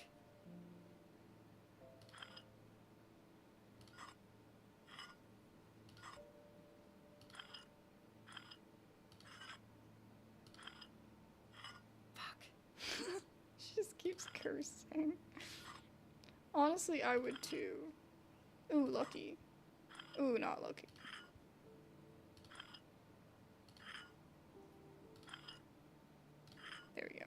Guess that little crash course in lockpicking actually paid off.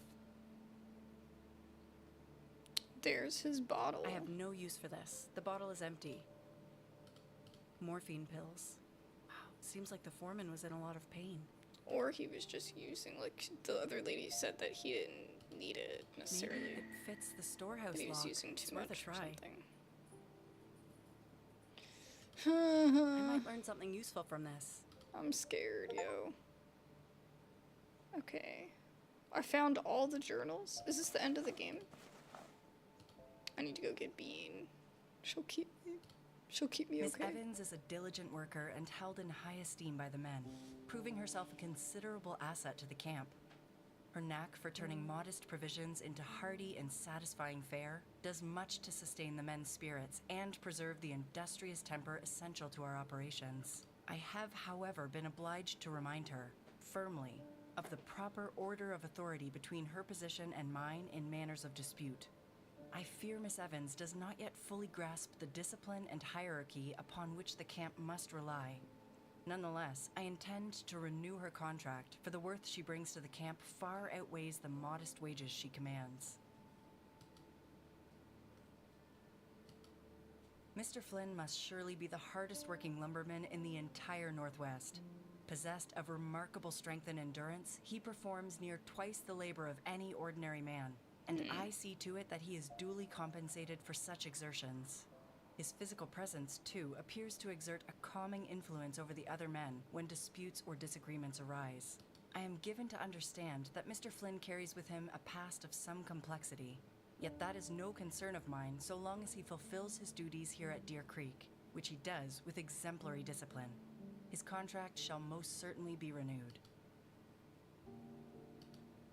Mr. Levine divides his time between the forest work and managing the camp's dealings with the men through the store, and he is well aware of the margins I expect to see upheld. His loyalty is unwavering, and he is keenly attuned to the undercurrents within the camp, those matters that do not reach me in my official dealings with the workforce. We have already come to an agreement regarding an extension of his contract. Okay. I regret the day I engaged Mr. Jeffrey's services. I freely admit that I owed his cousin Eugene a favor for the doors he had opened for me, but never again. While I can, to a degree, sympathize with the sorrow Mr. Jeffrey has endured in connection with the accident, a misfortune no man should suffer. Okay. The fact remains that he is utterly incapable of performing a single task without delaying or complicating matters for the others in the camp.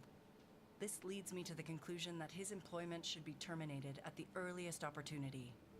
He also appears unable to conduct himself properly among the other men, and so, to reduce the risk of disputes, I have had the storeroom in the store cleared and placed Mr. Jeffrey there.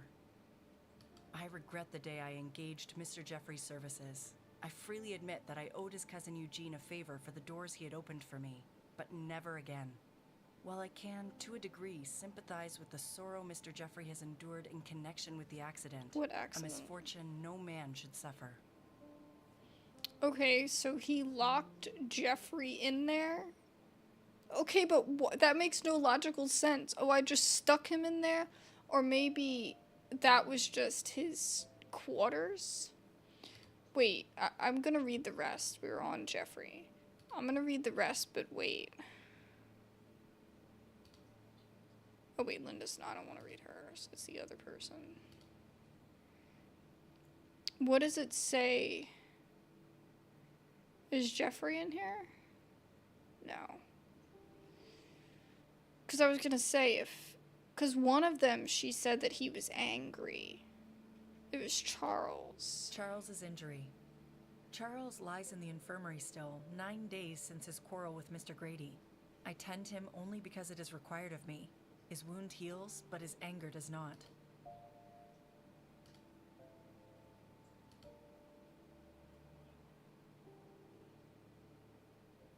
Hank Grady. Yeah, so that's not related to that. Miss Grady arrived here with her brother Hank to undertake her first year of teaching. She appears to be held in high regard by the pupils, possessing a manner of regard that compels a child I to don't straighten understand how himself there's of his so own many accord, kids not from fear when of the there's rod, only but from like a desire not to disappoint her. 5 different people.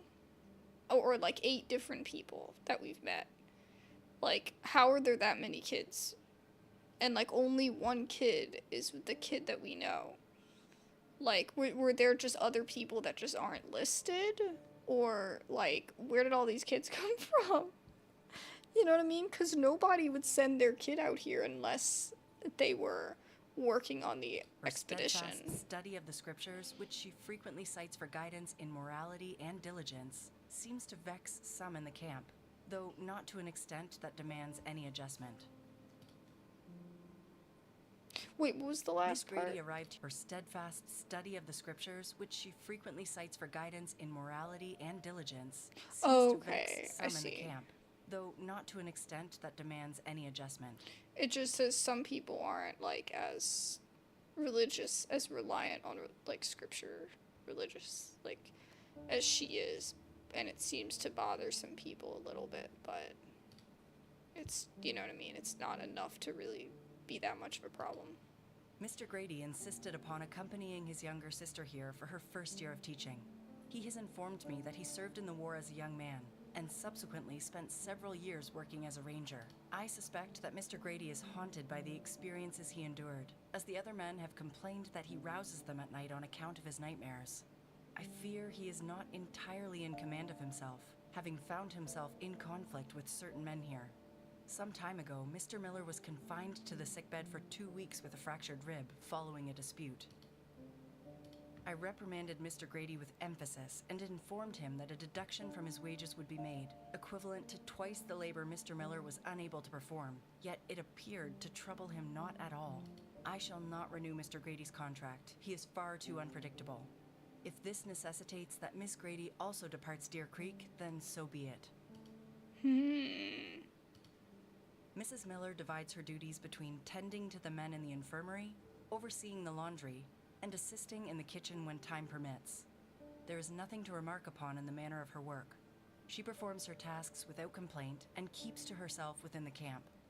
I intend to renew the Millers' contract, given their circumstances. Their circumstances. There were no difficulties negotiating wages with the Millers, as their starting position was limited after 2 poor years on their farm. They had, at the time they approached me, already sold most of their livestock and tools, and faced the grim reality that they would have to sell the land. Regrettable. As I understand, Charles was the 5th generation of Millers to tend the farm, but such is life. He seems, however, So to have these adapted two- to lumber work without difficulty. Charles and the other lady, they're married, so they Mr. probably Miller have has kids. stated his intention to work diligently Or might, and I don't know. conscientiously here at Deer Creek in order to But it seems reclaim like the there's farm, only 2 though I couples. suspect he does not fully comprehend the economic forces that govern the world. That is for him to discover, and so long as his ambition drives him to labor diligently here for a modest recompense, I shall not object.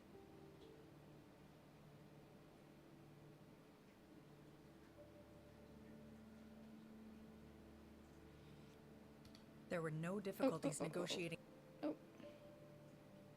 Okay, Sam. The reputation of Mr. Barnes reached me even before his application for work at Deer Creek. He was regarded as an exceptional smith and farrier, and such reports have proven entirely accurate. Not a single delay in production has arisen from broken or poorly maintained tools. Mr. Barnes is the sort of man who makes things run smoothly, without any fuss or display. Conscientious, honest, and upright. A good man. His contract shall be renewed. Okay, well, this didn't give us any information that we needed. I hope you don't mind me looking, Thomas.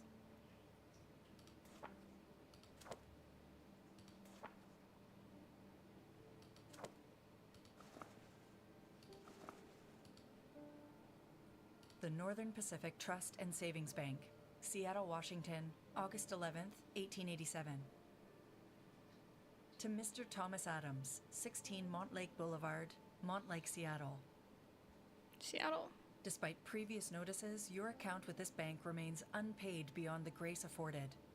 Unless a partial payment is received by 20th November 1887, we shall be compelled to begin foreclosure and sale of your dwelling at the above address.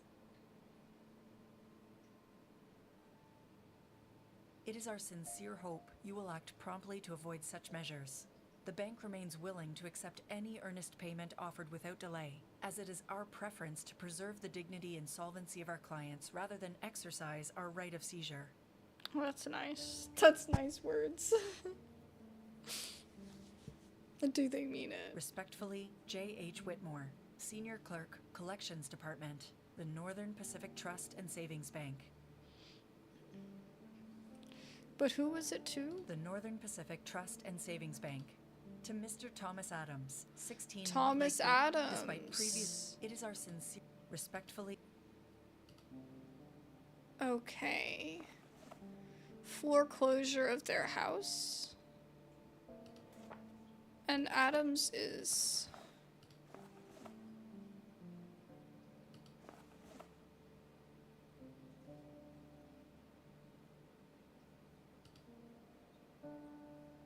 That, yeah.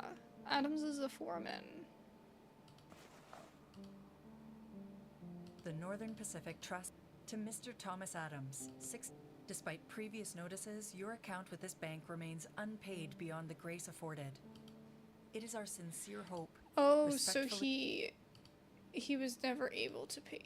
He spent more than he had. Maybe he took out a loan. Okay. I'm so scared, yo. Deep breaths. It says to try this. It seems too heavy to pick with a hairpin, but maybe the key is somewhere here in camp.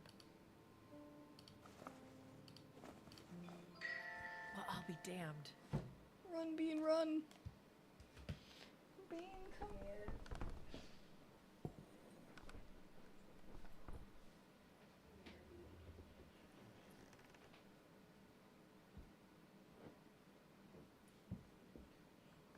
Oh no.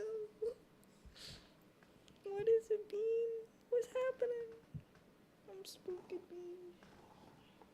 Spook. Too big, spooky. What happened, Bean?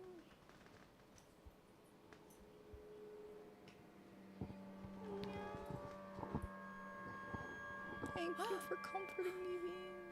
Oh, what happened?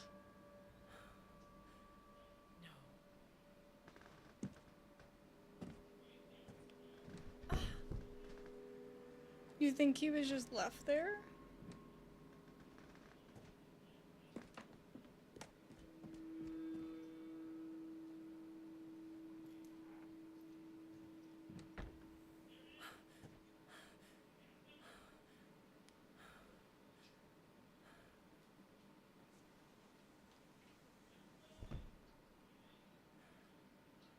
But why would they lock him in there? Okay, you're gonna see something like that and then you're just gonna fall asleep? Or is she passing out? Cause, like, I would be These panicked. troublesome mind have taught me anything.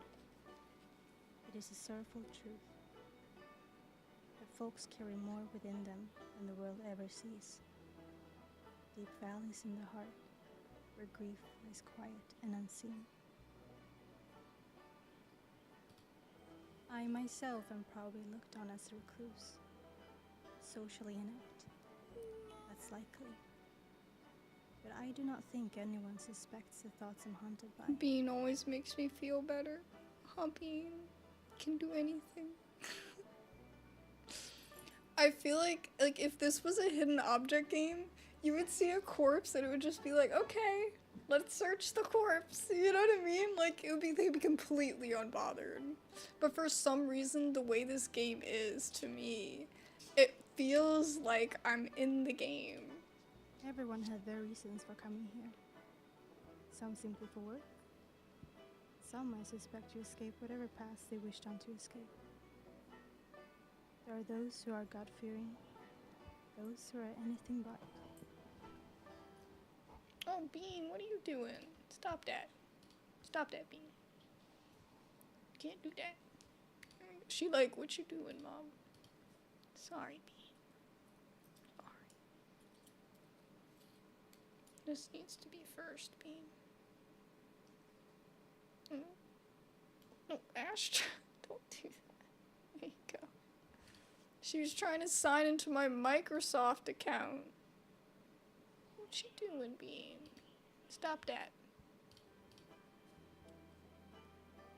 Miss Grady came here with her brother Hank from Spokane. He had been working in the mill, but followed her to Deer Creek for first year of teaching, as he knew of the rowdy ways of lumberjacks.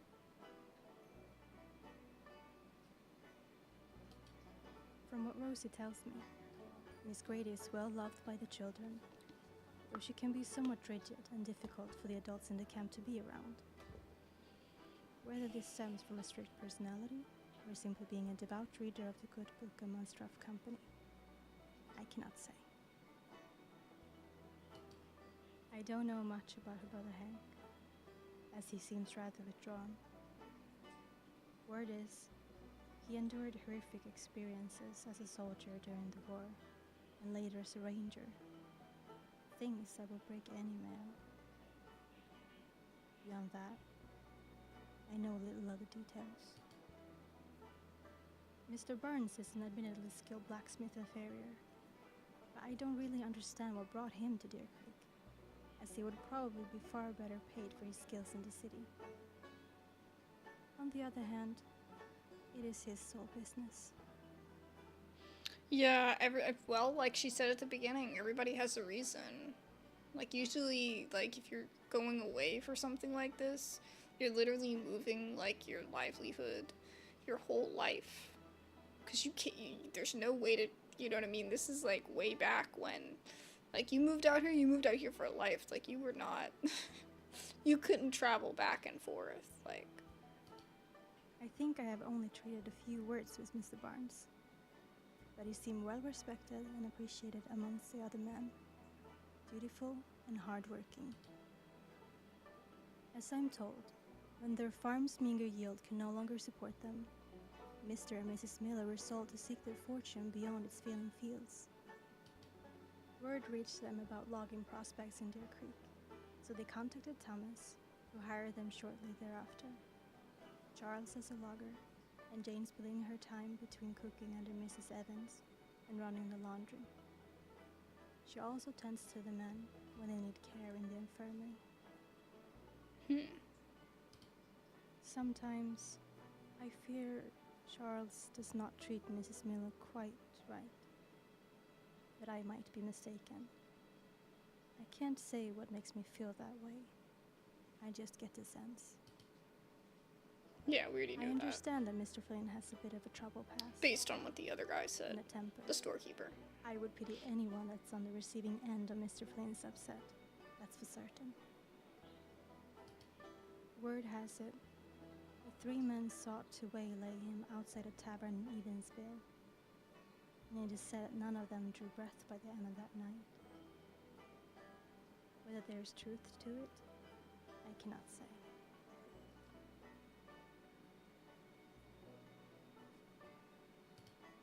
Yet I sense there is honor in the man, and for reasons I cannot fully grasp, the children seems to adore him. I dare say, it appears the feeling is mutual. Well, that's Thomas usually a may green be the flag. foreman of the camp, but Miss Evans might well be its heart. She runs the cookhouse, and her meals are beloved by the men. I dare say, Mr. Flynn harbors a fondness for her. I appreciate Miss Evans' directness. She treats everyone the same, caring little for social standing or surname, and she possesses a good and steady heart. Aw. Though she stands no taller than my shoulder, her presence is commanding in a way that is difficult to describe. She can even quieten my husband on occasion, and I believe he respects her all the more for it. Judge not lest you be judged, as the good book says, and I can't think of any other place that's more true than Deer Creek. The one thing has stuck in my mind since a few weeks ago. I don't know if I should just leave it be or not. I do trust Thomas' judgment, for as who he employs or not, it is not that. but there's still something that bothers me. That was two totally different takes on the cook. Like, her husband was all like, oh, you know, like talking about how she doesn't listen to him and how, like, she needs to learn her place and all this stuff. And then she's like, oh, I admire her for being able to tell my husband, like, how it is sometimes. You know, I think that's really interesting. Not being.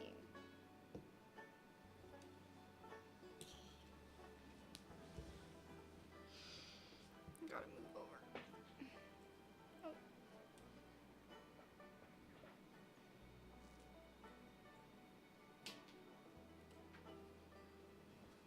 A baked bean.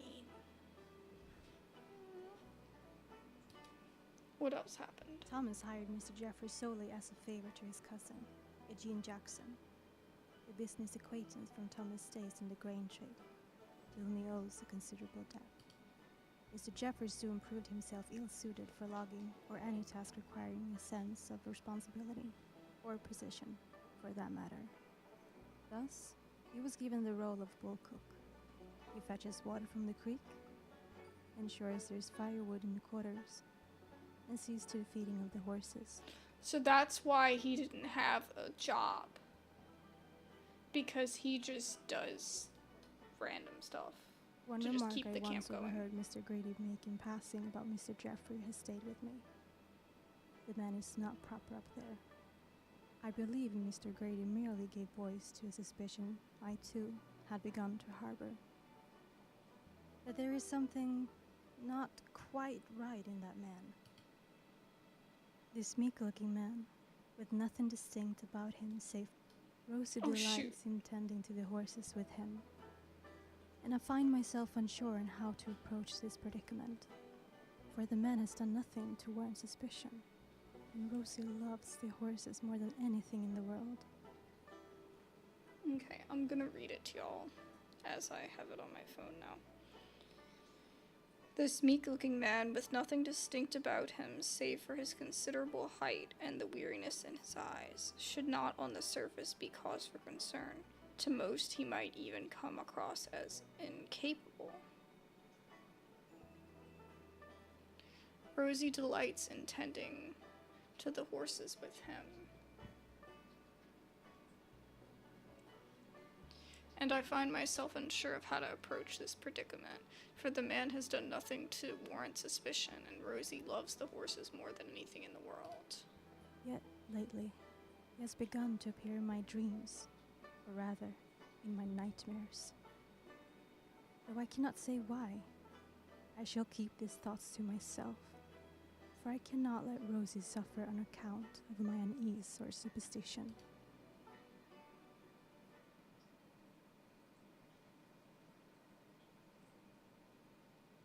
What happened, Bean? It wasn't just a nightmare. This is real. What happened to that man? I must have fainted when I got back. Jesus Christ, my back feels completely busted up.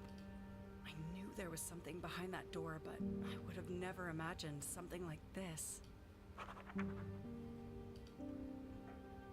can't just ignore this. I have to find out what happened here. Not for the project or myself, but for him.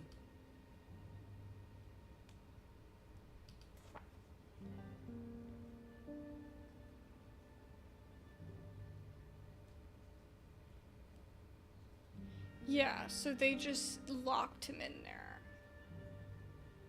And it's like, why would you ever do that to somebody?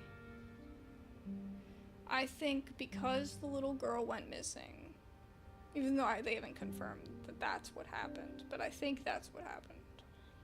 I think because the little girl is like the center, the way they did like the title screen and everything. The little girl is like the center of everything, and everybody talks about how they like her, how she's precious and perfect and all this stuff. So I think she was close. We just saw that she loved the horses and she was close with the guy. And maybe something happened with one of the horses or whatever, and she went out into the woods and no one could find her again. And other things might have escalated too. And then they just ran away and never found the girl and locked him. And maybe he felt like he deserved it. You know, like maybe he, you know, initially or whatever, like, because, you know, I mean, I'm sure he probably felt, I mean, we don't really know anything, but if that's what happened, he probably felt guilt for that. I mean, I doubt he wanted, you know what I mean, it to be this way. But I don't know, that's just all my thoughts. I don't know if any of that's true. At the back of the north. I don't want to go back, Bean. I'm scared. I don't have all my pictures yet, do I?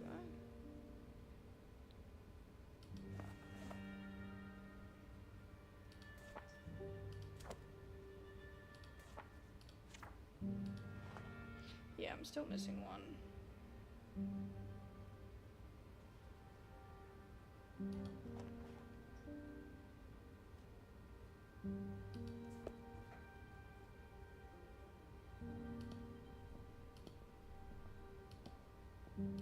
She like backed away like something crazy had happened. But it was just that there was a, you know, a really old corpse in there. Which is really sad and terrible, but I don't know. You know? Okay, let's see.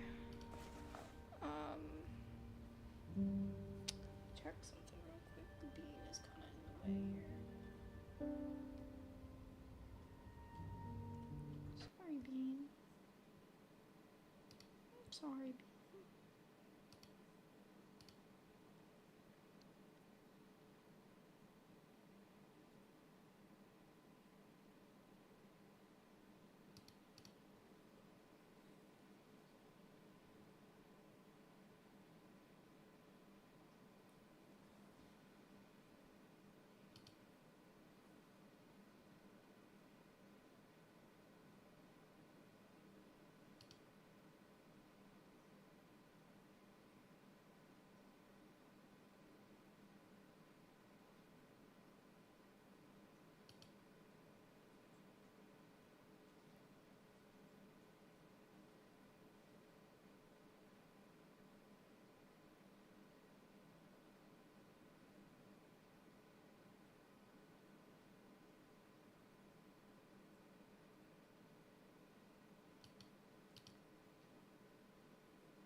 I'm so spooked.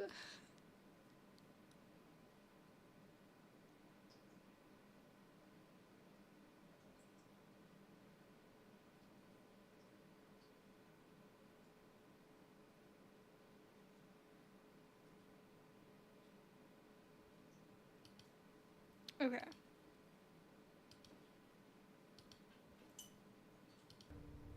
Guys, Dad, Bean. As long as there ain't nobody coming after me. We got this. I don't know if I need anything else, but let's go back in. Jesus Christ. What cruelty to leave a man like this. I'm not sure why, but I have a feeling I should take this with me.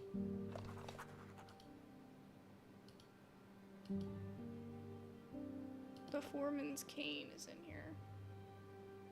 I need to learn more. Forgive me. This is awkward. Is this A letter?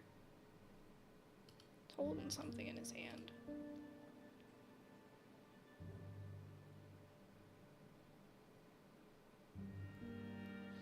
Make sure my sound is on. Just gonna double check really quick.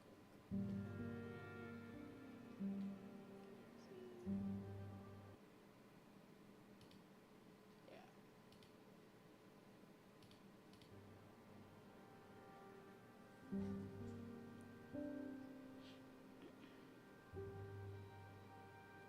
It reads, "To whoever might find this letter, my name is Norman Jeffrey, and I was left to die in this room. But it doesn't matter, since everything I care for has been ripped from me. I have nothing left in this world to my name. Okay.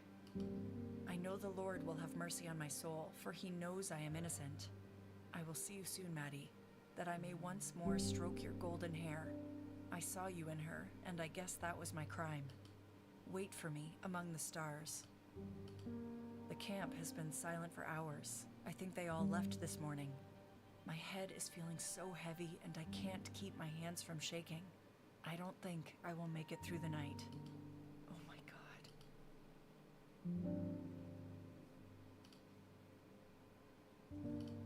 I'd have to break his fingers to get it loose.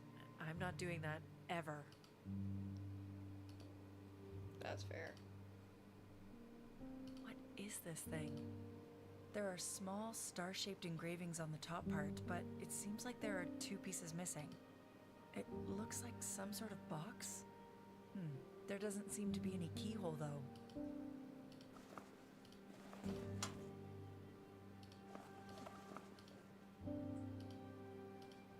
They're all empty. Small red linen pouches. Children's drawings. A man with a horse and a little girl. This place looks just as chaotic as the last room. Yeah, so it's just like what I was I saying. suppose this poor man tried everything to get out of here.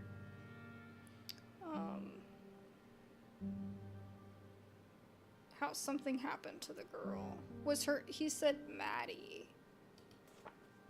Is that the girl's name?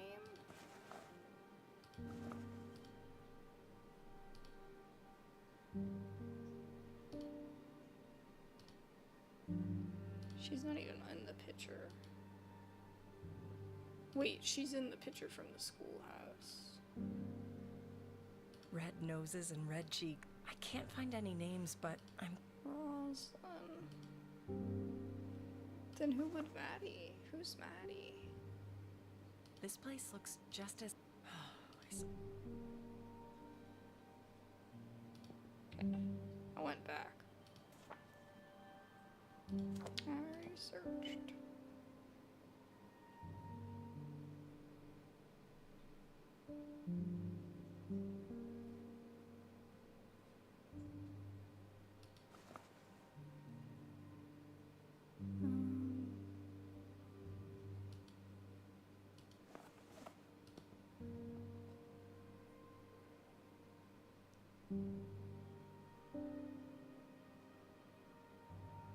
It's wild that he died and there's just like he didn't even like put like a blanket around himself. Like, you know what I mean? You know it would be cold.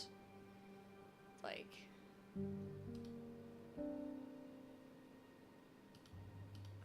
I don't want to... It's as if he's grasping for something. oh, do you think he wants this? Life has many possibilities. Nope.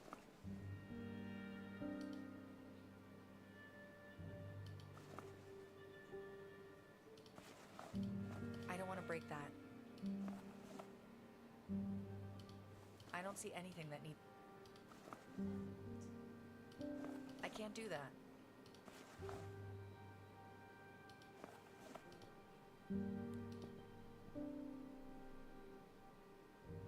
I mean, I wouldn't want to do that either.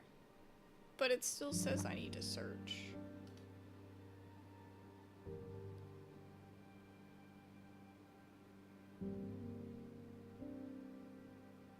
Oh, examine the cane head.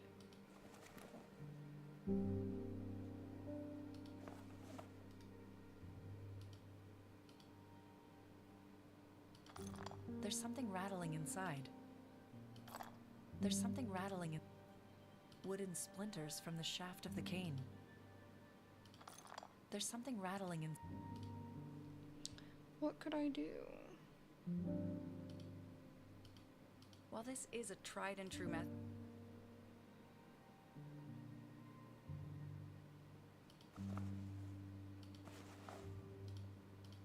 There's something rattling inside the cane head. I should be able to pull the remaining splinters out. An oddly shaped key was hidden inside the cane head. This won't fit in any regular lock. What was the foreman hiding? Where would this go? What have we not opened yet? Obviously I haven't opened the safe, but there's no key to the safe.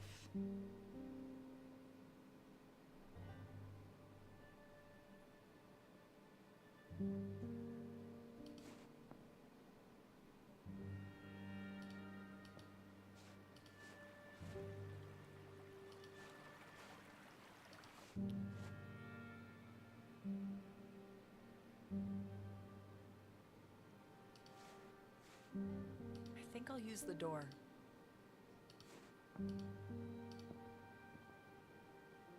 Oh, I got the door open now. That makes sense.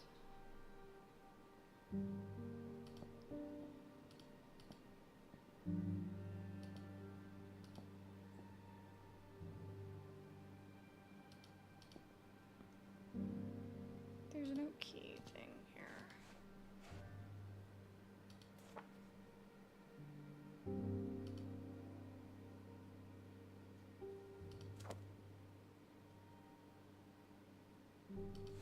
Where do I go, Bean? Where do I go?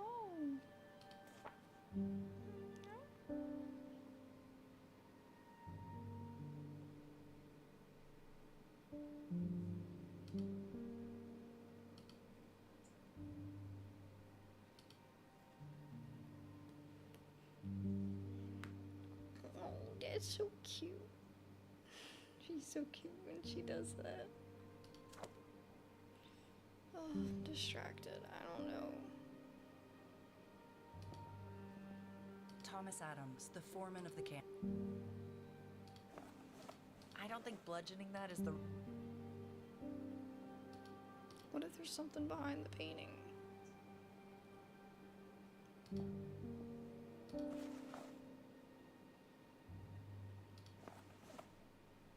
They didn't leave it unlocked.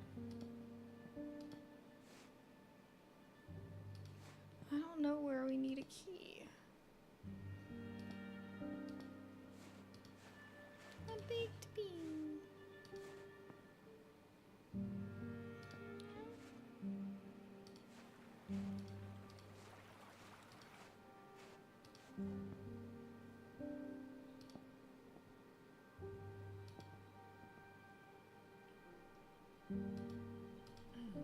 Damn it. The tone wheel.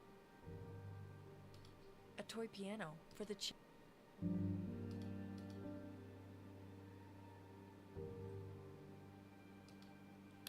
Now why can't I walk up to that? There must be a reason.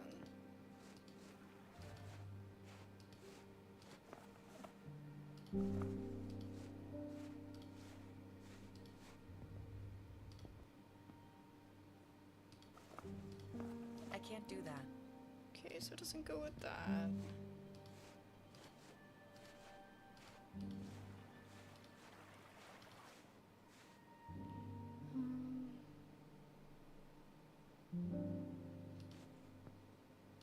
The ice still hasn't melted. Jeez, it's still freaking frozen. I'll bet they put something in there.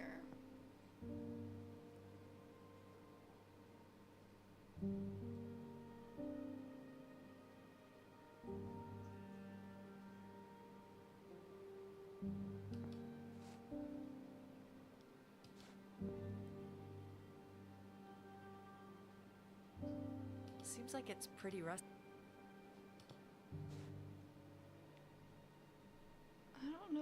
I would need a key for? I'm stuck again.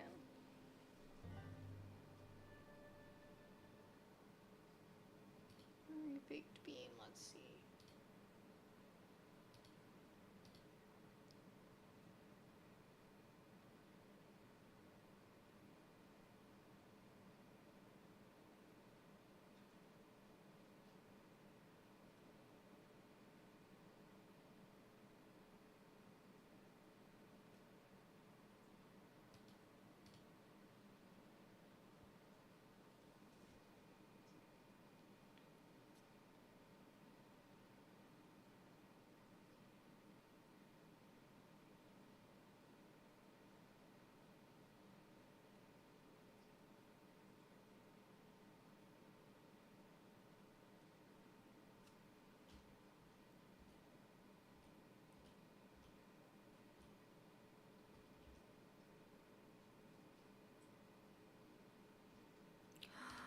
Oh, oh my goodness. Oh my god. There's something It's a key. The key Oh from my inside God. the cane fits. This must be the foreman's doing. Metal cylinder? There's some engravings on it. Oh god, I can't math. Oh god. What would you do? This is a math puzzle. Something times something plus.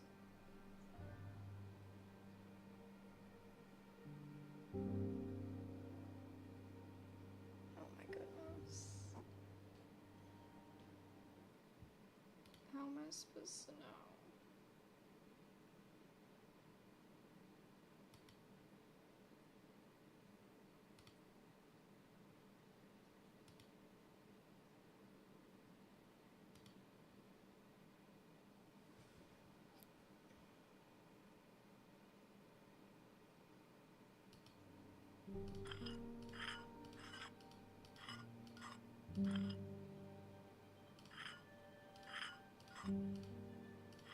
Oh, I can't go the other way.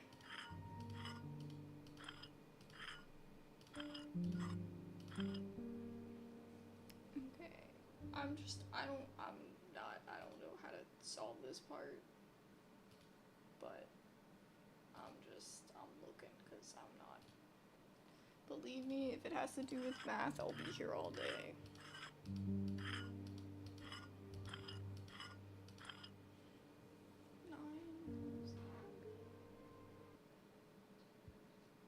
Being always in the way. 8.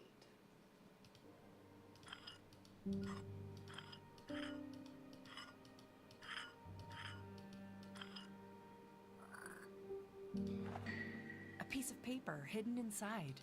1871. I'll bring this with me. I doubt I'll need this cylinder anymore, though.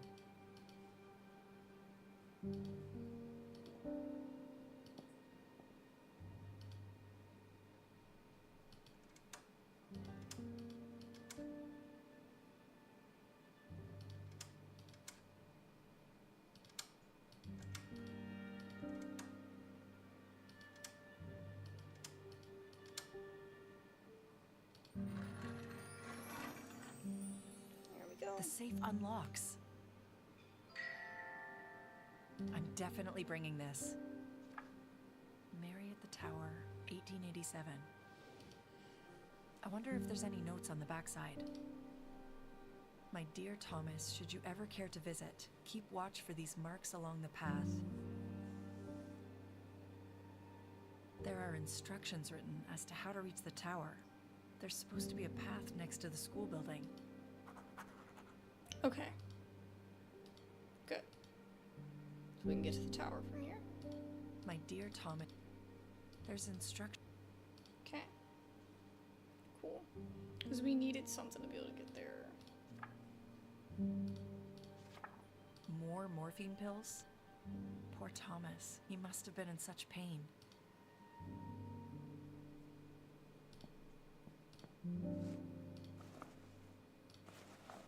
Okay. Timber claim and land purchase Maybe you notice. just had migraines. Deer or Creek something. Territory, September 3rd, 1885. Let it be recorded that Thomas Sorry, I'm making sure the sound is back on because Adams has this day lawfully purchased the tract of land bordering Deer Creek, designated in the Territorial Land Register as Survey Lot Number 17, Section 425C, including all standing timber thereon for the purpose of logging and removal. The consideration paid, together with full receipt thereof, is duly recorded in a separate bill of sale, appended to this claim and filed under Register Entry Number 1880 DC, signed by Thomas Adams, witnessed by Robert Morrison. like I don't need all the numbers and stuff. Okay. I trust this finds you in good health. I write to entreat a small favor. My cousin, Norman Jeffrey, a man of honest character and steadfast industry, has of late been visited by a terrible calamity that has left him robbed of family and dwelling. He is struggling to regain his footing in his new situation. I should be much obliged if you could find a place for him in your new enterprise. Your consideration would mean more than I can say, and I am confident he will prove himself entirely worthy. With sincere regards, Eugene Jackson.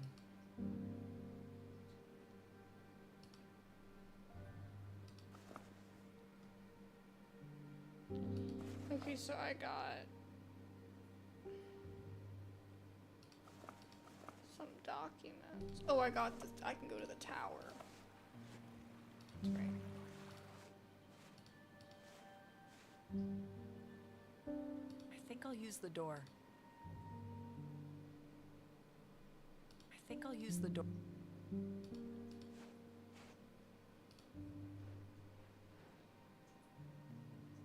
I can use the directions on the back side of the photograph to guide me through the woods.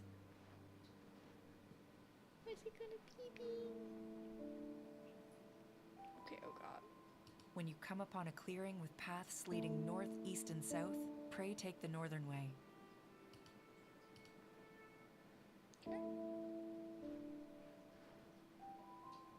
When the forest bars your northern way and paths lead to the west and east, take the eastern path.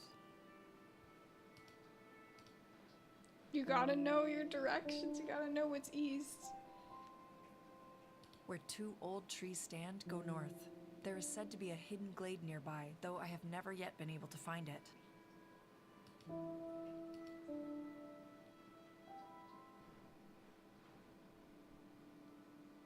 When you are well along the path and there is no choice but to go further in, continue onward.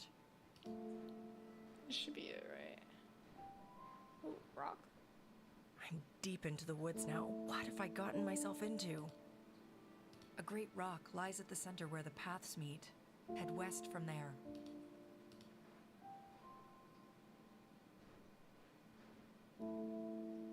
After you have passed the great rock, you will find yourself in another clearing. From there, go north.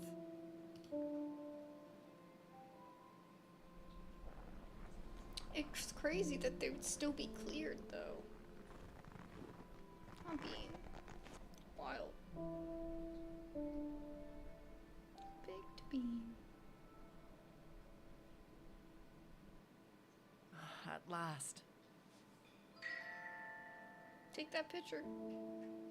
Oh, guess not. Looks like a telescope peeking out through the window. I hope the ladder holds. I'd rather not fall again. My shoulder still hurts. I'll be extra careful. This is amazing.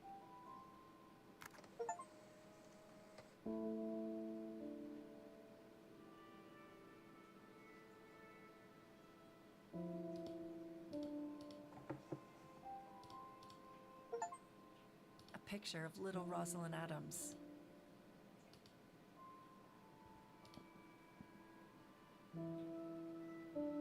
An old telescope. I wonder if it still works. 1,000,000 stars. Diary of Mary Adams, 1887. I knew we'd find her This is diary at incredible. the end. The diary of the foreman's wife. And we've been getting sections throughout. You know, so we didn't have to read it all at once.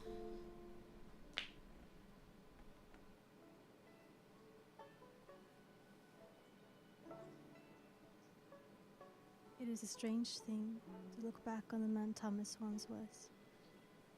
He was never what one might call passionate, but there was a steadiness in him, a clear sense of purpose that showed in his manner, and I think it was that resolve I found myself drawn to. I wonder now if that light has simply dimmed, or if I have forgotten how to see it. This valley, with all its trials and hardships, seemed to have taken something from him, worn him down in ways I cannot fully understand. Perhaps it is the weight he carries, the relentless matters of business, Oh, she's the torment of his back pain, and, I suspect, a quiet shame over how my condition might reflect upon him.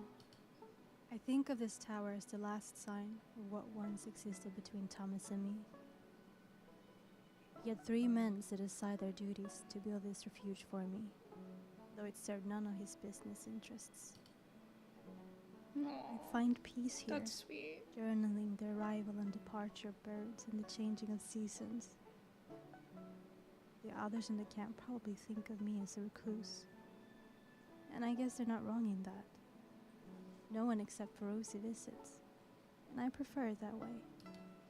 Despite the tranquility, my mind seemed to wander to melancholy topics by itself, almost as if it was led by a spectre. I try to keep the thoughts at bay, but they wash over me. Perhaps it is so. The life moves ever toward its own undoing, and we with it, becoming little more than the worn fragments of our better days. That every joyful thing seems to demand twice its weight in sorrow. I for sure do feel broken, as though I was not made for this world. An oddity that somehow slipped through some unseen crack into existence, where I ought never to have arrived. Yeah, she definitely has some sort of depression at the very least. And if something did happen to the little girl, then that could just be like something to make her not want to be around anymore. You know, and if the guy lost his whole family. I hope not to pass my disposition on to Rosie, You know. though thus far she seems cut from a brighter cloth than I. Books provide some relief from my woefulness, and Rosie's favorite was At the Back of the North Wind. She was usually asleep before we reached the part where they arrived at Diamond's home. How dearly I love you. If only you knew. If there is a light in this world, it is you. I have made myself a solemn promise. Whatever storm may stir within my chest, I will not, I shall not, let it wait upon your shoulders. The one thing I do seem forever destined to do is removing your hairpin, for you always forget to take it out before bed, silly girl. That's really sweet that she's aware enough to be like, I don't want to push how I feel on you.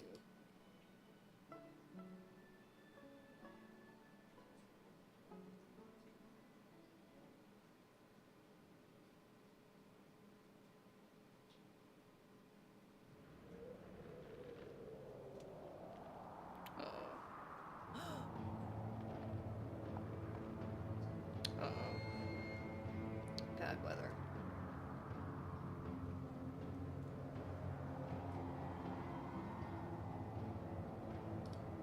Oh, I gotta find my way back. I gotta get back before it gets even worse. Shit. I can't see shit in this snowstorm. Okay, I came this way. Did I go this way? Fuck. If I don't get back Yeah, to the cabin, there's I'll the freeze rock. to death. There's the rock. I get lost in the woods, I'm...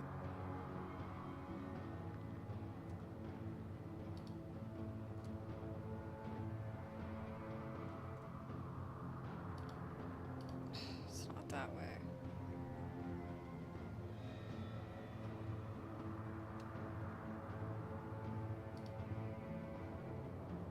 So the rock was this way. I'm gonna die.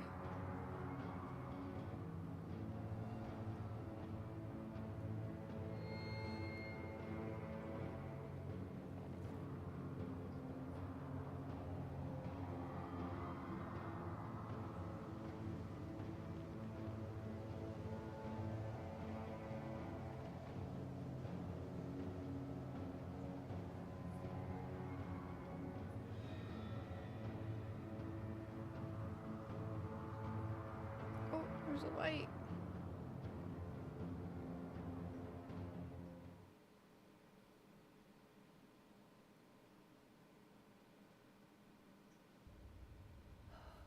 My hands are shaking. I could have died out there.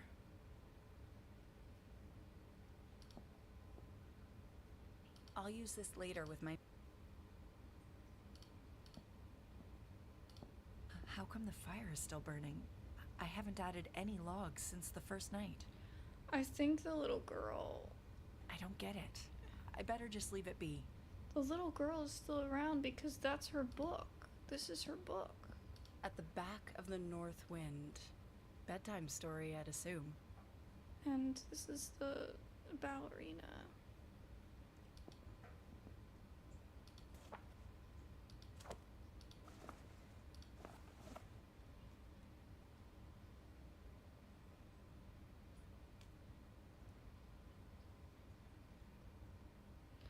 I guess I didn't keep the journal.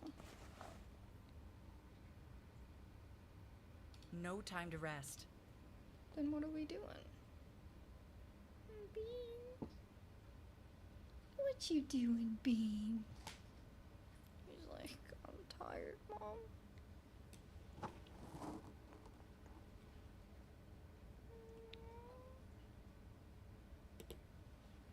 Such a big bean.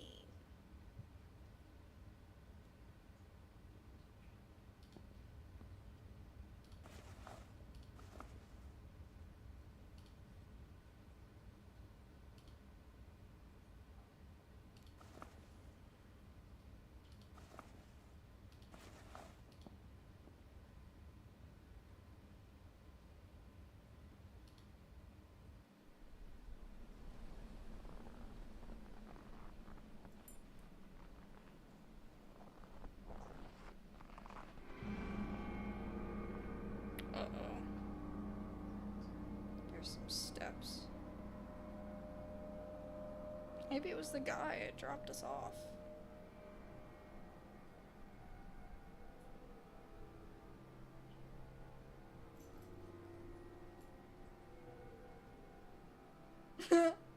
I'm like, I don't know. I don't know if I want to go that way. But I guess I have to. Why can't I just stay in the cat? I guess that's like being a city These dog. are not my footprints. Oh god, why are we going back? This is making it scarier.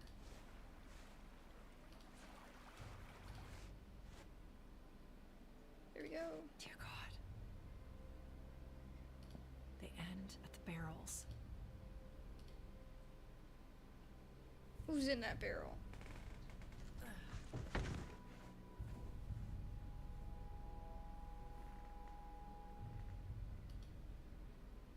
What?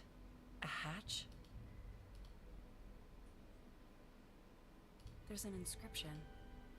A lingering sorrow rests behind this door, spun from threads that link us four. For fate fell heavy upon our streak, and our stories were lost to the restless creek. What? Another inscription. It reads, "There is a hidden glade in the wood, Where stands a hollow tree. It keeps what Mr. Grady and Mr. Barnes found in the stream. I saw it shining once, and since then there is only night." Okay. A hidden glade? What does that mean?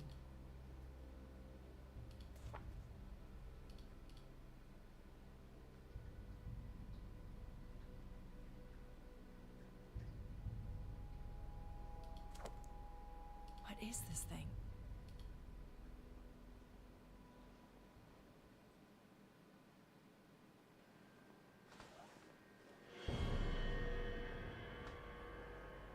Who is it? It's gotta be the girl. She ain't got no face.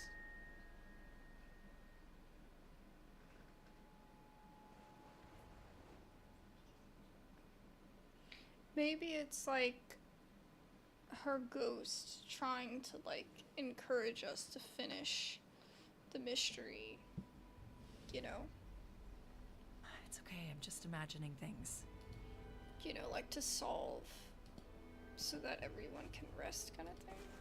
You know, the story can rest. So, hollowed out tree. Here? No.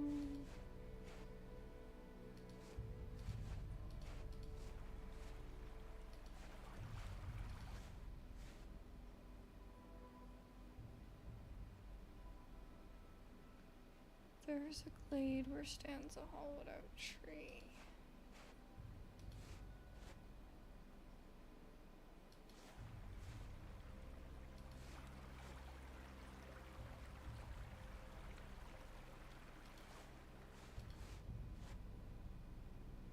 A fully loaded wagon? Did they leave it in a hurry?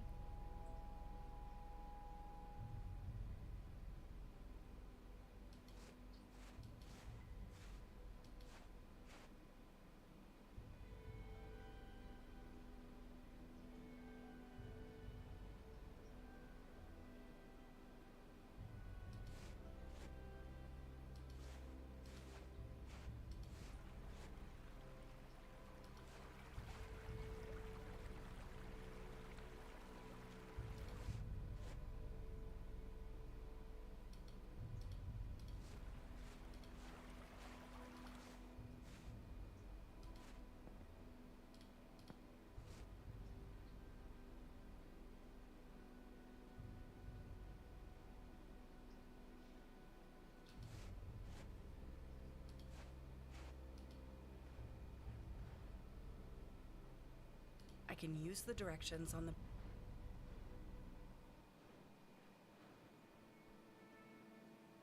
When you come upon a clearing with paths leading north, east, and south...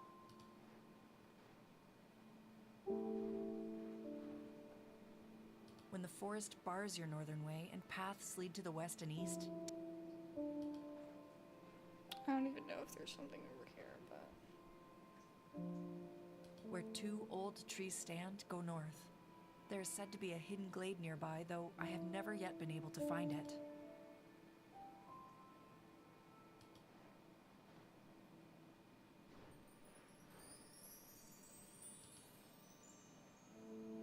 Tree. There is a hidden glade in the wood. There's something inside. What is it? A piece of gold. It's pretty heavy.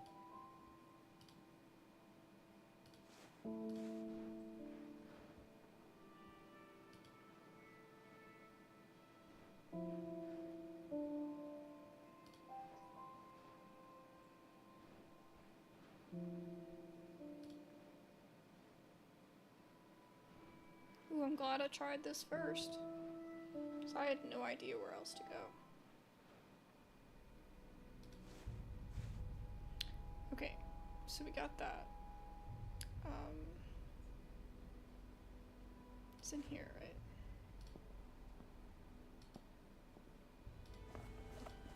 That doesn't work. There is a hidden glade in the wood, where stands a hollow tree. It keeps what Mr. Grady and Mr. Barnes... Maybe something else.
Maybe I use it at the forge. It seems to be missing.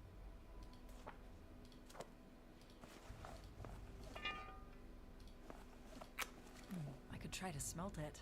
I'll pour it into the ring mold afterwards.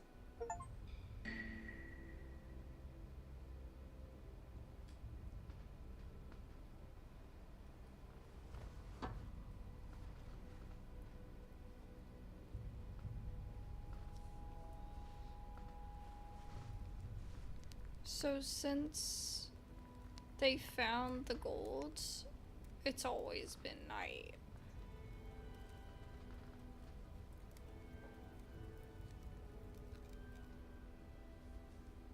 Right? That's what it said.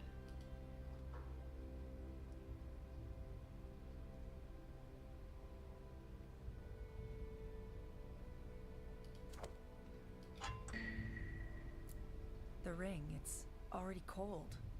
I can safely grab it, but how is that possible?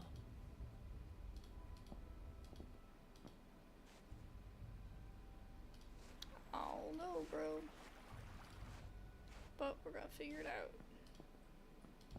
Okay, so here's the first part of the puzzle. Will this work?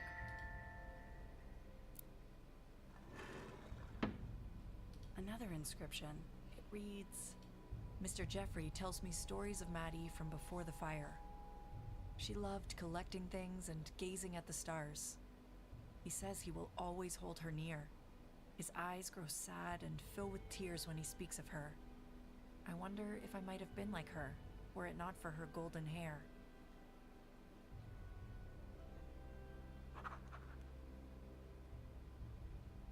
Jeffrey must have told Rosie stories when they tended the horses.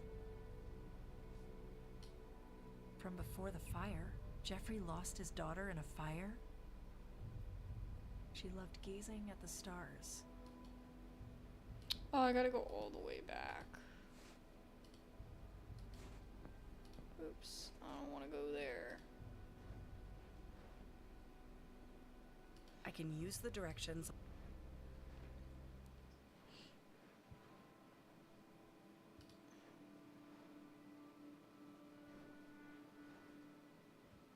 When the forest bars your northern way and paths lead to the west.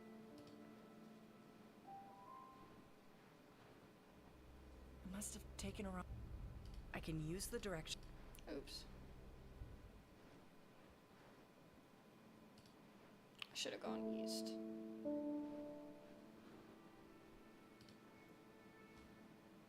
I think it's north here. Where two old trees stand. Yep.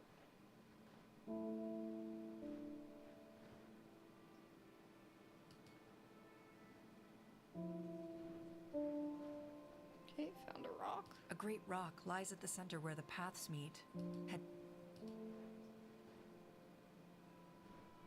And then I think we go north here.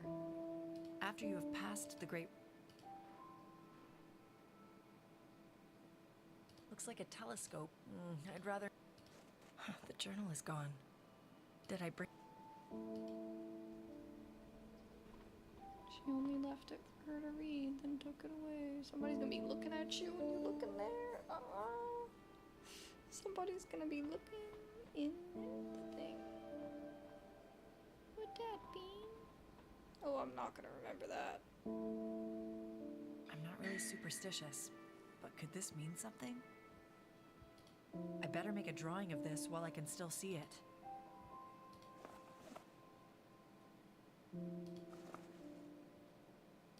Oh, I drew it. Roron. Or Orion, or whatever it's called.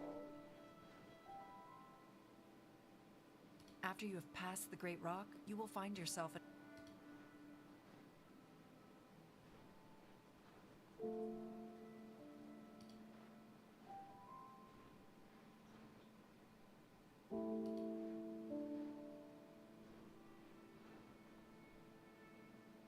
A great rock lies at the center where the paths meet. Head west from there.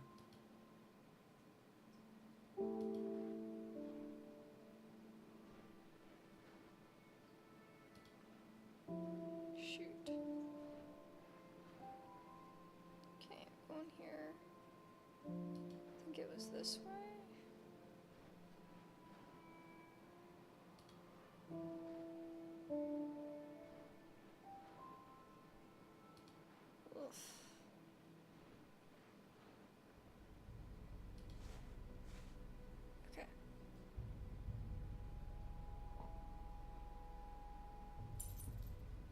So I found an Auroron drawing.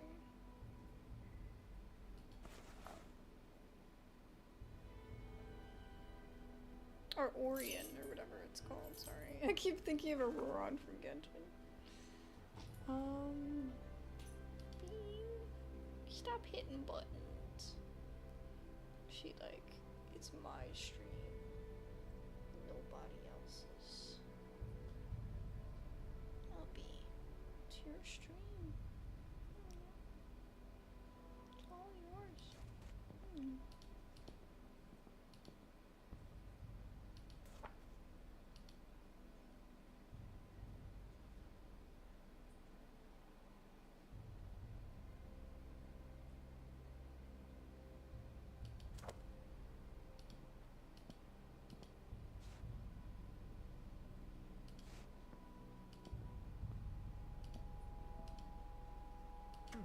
It clicked.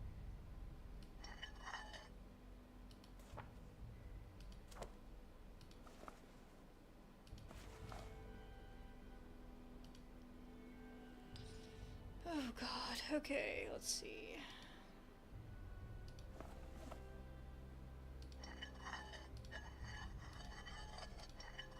One part seems to be missing.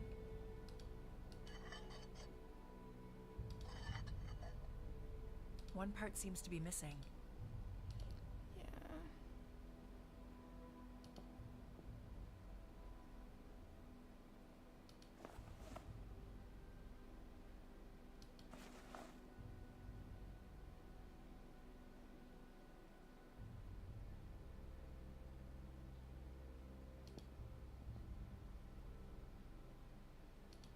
They're all empty.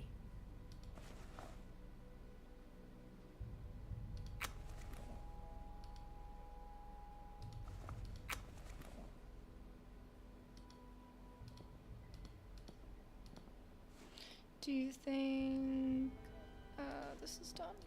The ice has melted. This will be cold as shit, but thankfully there's dry cloths in here. Ugh, it's probably full of dead rats and rat shit. Oh, I can't imagine. Ugh, gross.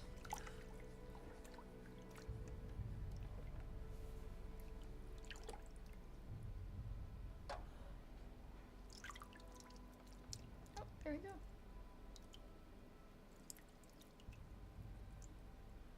It's not a bracelet. It's a small metal ring. What was this used for?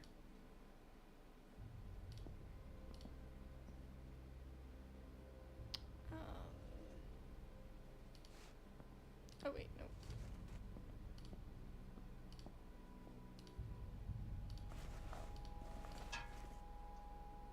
Okay. Okay, so 1, 2, 3, 4.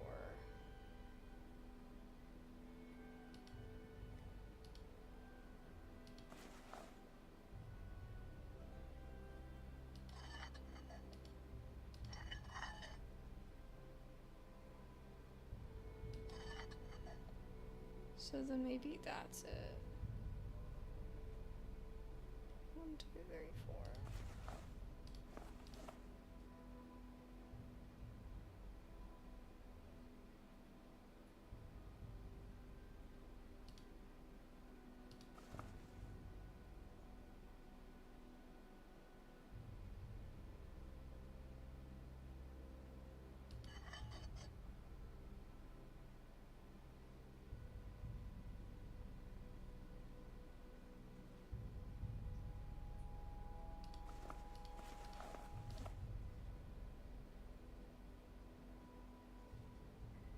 Six.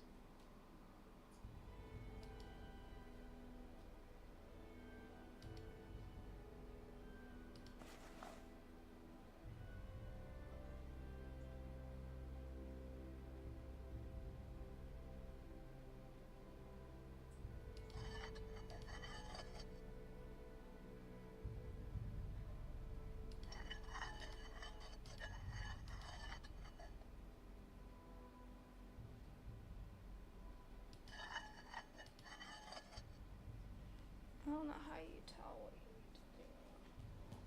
It's okay, dude. little thing just on top the thing. Let go. Hey. You cannot put your paw on that. That's not yours.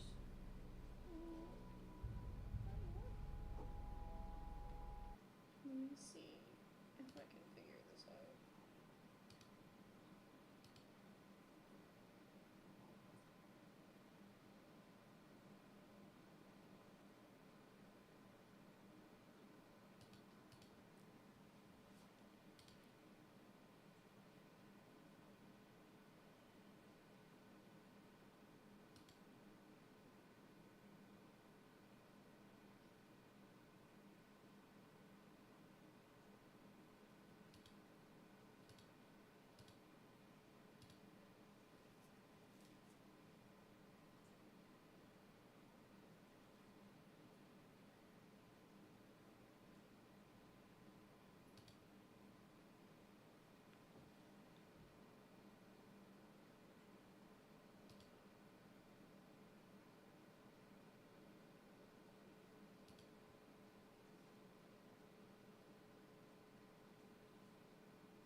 Oh, it's hard to see.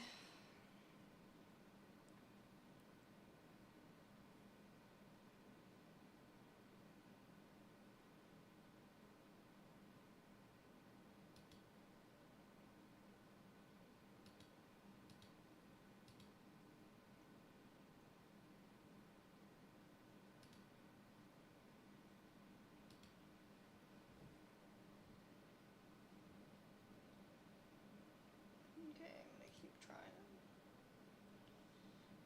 3, 4, 5, 1, 2.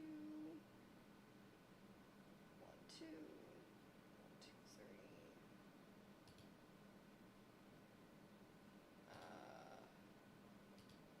There we go. I got it. I had to cheat, because I needed to hold it up. Like, it was too difficult going back and forth and back and forth.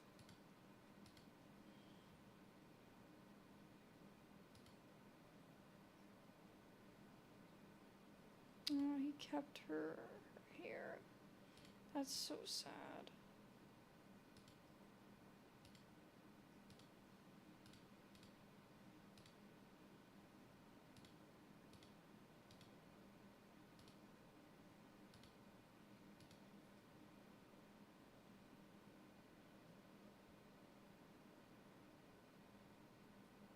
Oh, give it to him, because he has his hand out.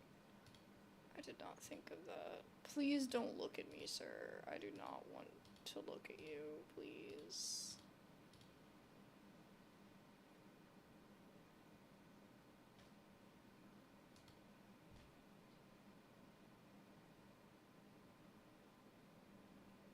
Oh, that's so sad. She died. Really young. 4 years old.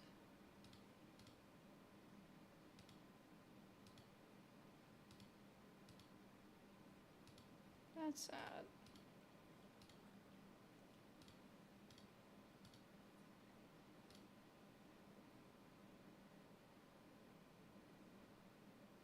The butterfly.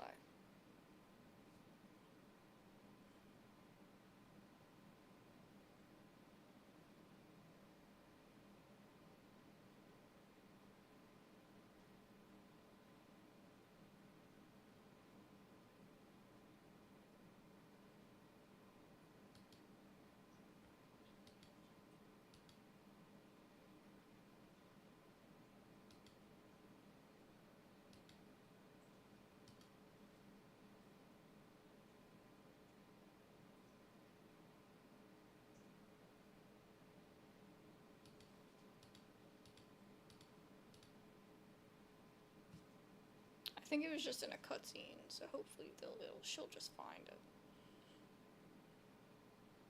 I would have been sniffling this whole time. You kidding me, in the cold like that?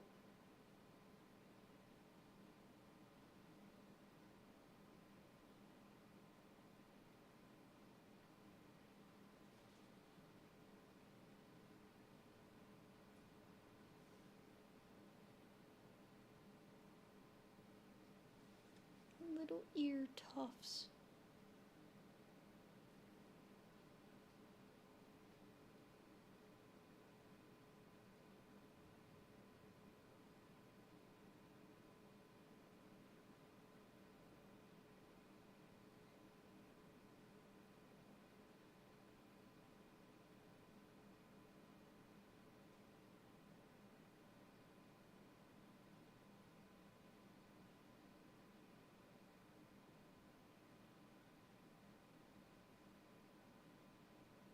As long as the doll doesn't start moving.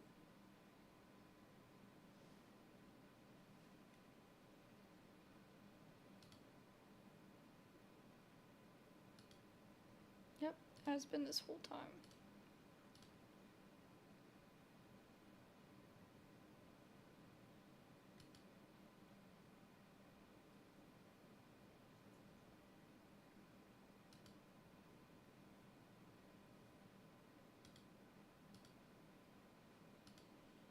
But where does it want it?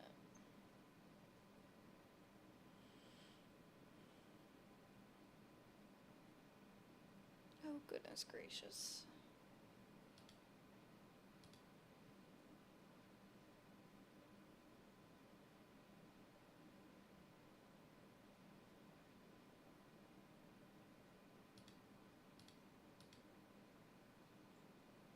I don't know how to do it.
Oh god, how do I know how to do it though?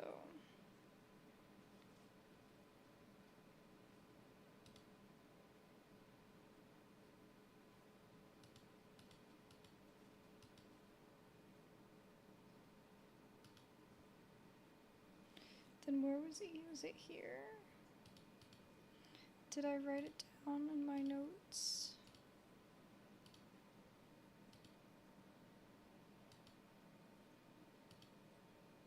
I didn't.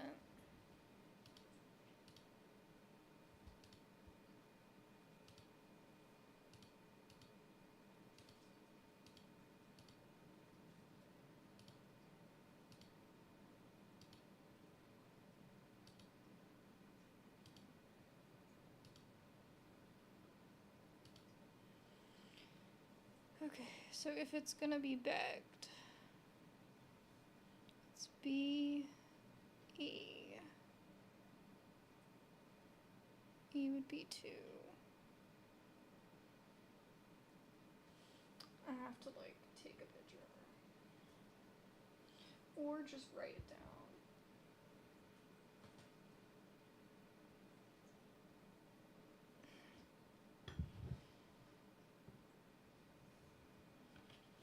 Astra's gonna, like, watch me writing and then she's gonna suddenly take interest. Okay.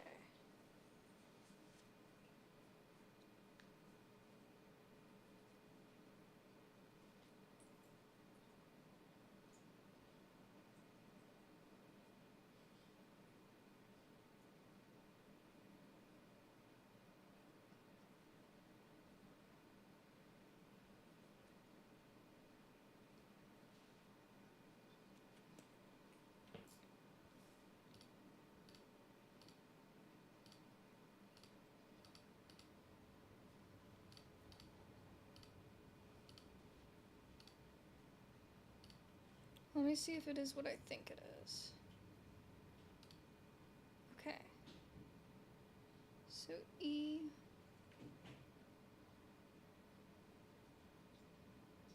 Oh, but where was it? Oh, shoot.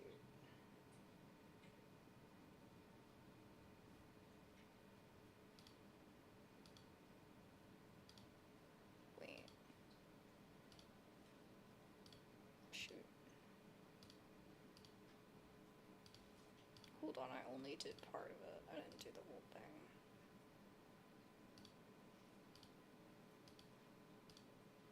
So E is here.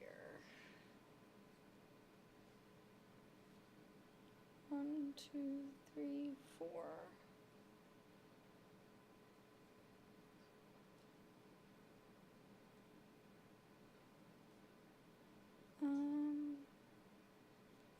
G is 3.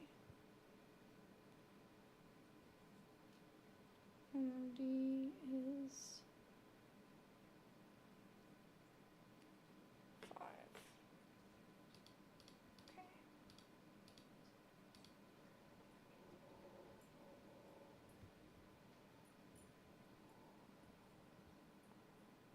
And this Astra B.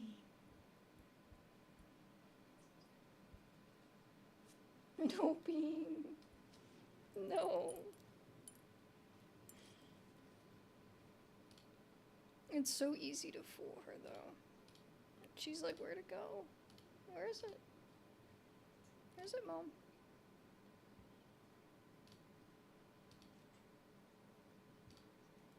Okay. So it would be 2 here. Astra.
Oh, I see.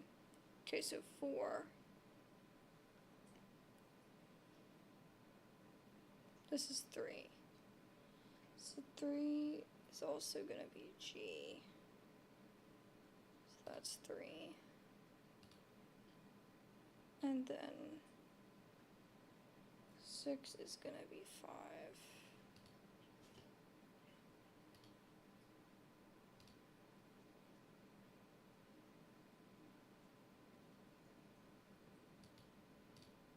great.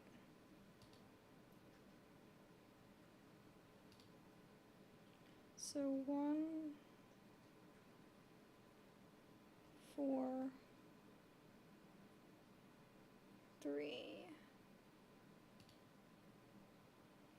3, 4, 5. That should be right.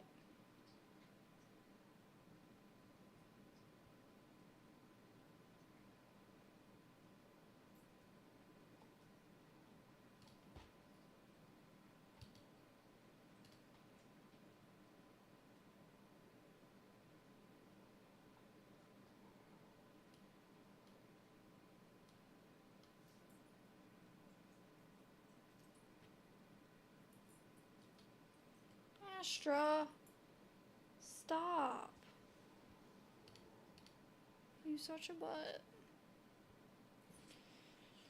She like, no, you're a butt. You took away the pencil I was playing with.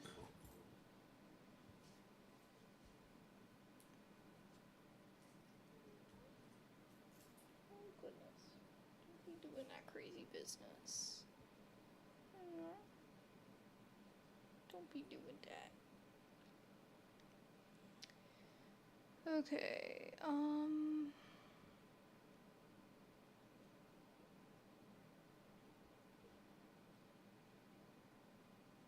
gonna have to look. 'Cause I don't know how else to do it. It says a cage. And begged. But I'm not sure exactly. And in the thing it says something about being trapped, a dancer.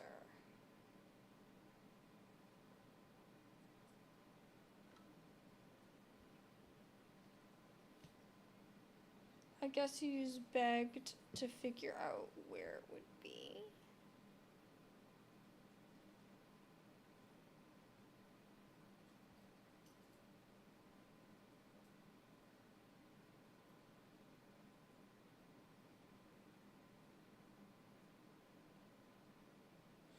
I don't know.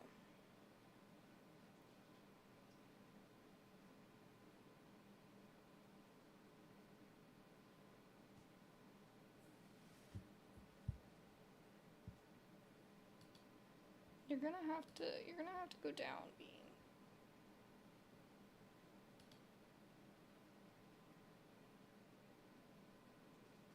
You're gonna have to go down if you keep messing with stuff.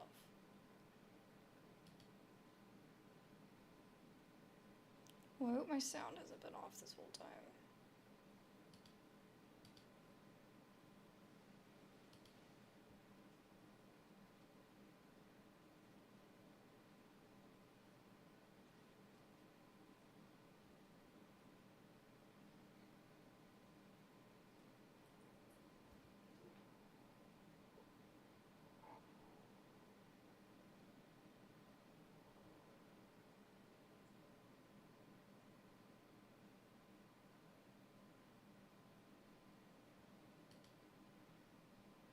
Okay, I think I can play.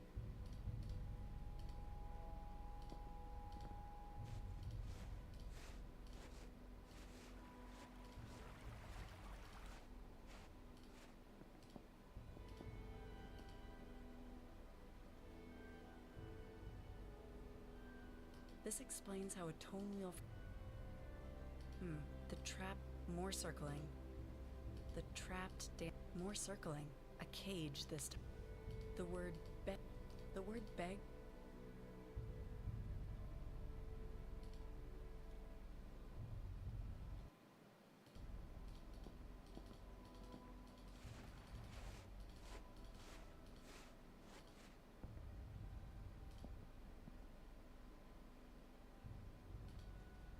Okay, I think.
I don't understand how this works at all. And his is telling him exactly where he needs to put it. But I do not understand how I'm supposed to know. Shoot.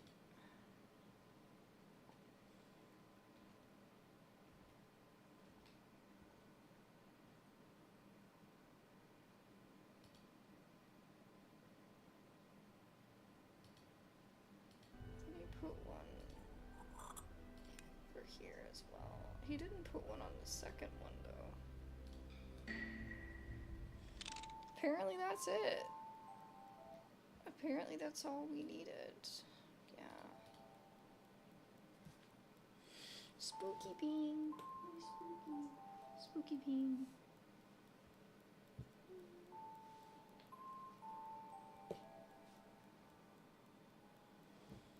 And she's got the fairy wings. I mean the butterfly wings.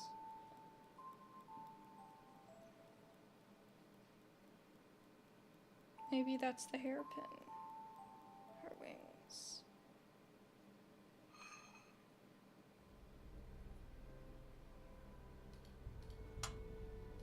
A pair of butterfly wings.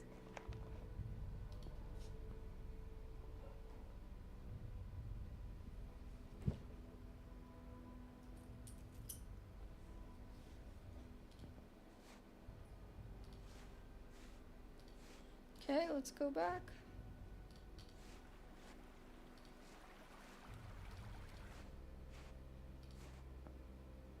Oops.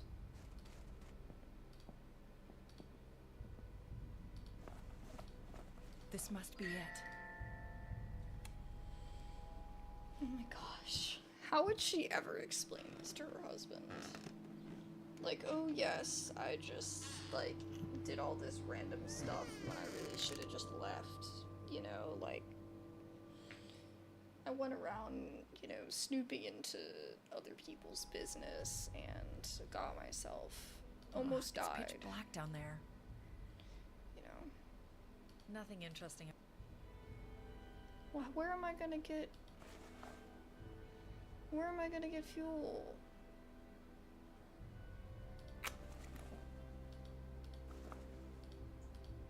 Was I led here? Okay, Charlotte. You need to do this.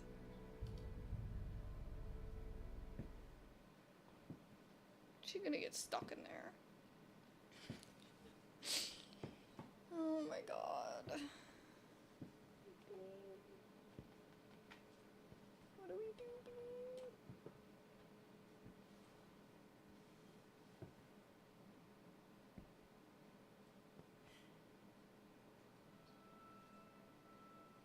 There's her hairpin. Or is that like a butterfly?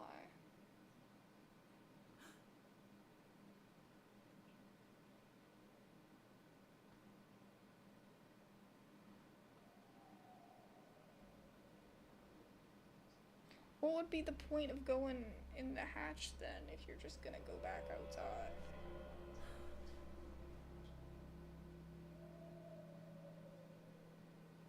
Oh goodness. I won't turn back now. Alright, let's do it.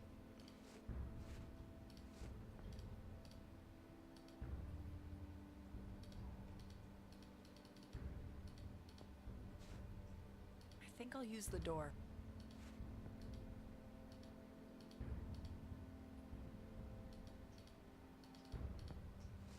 Why won't it let me in?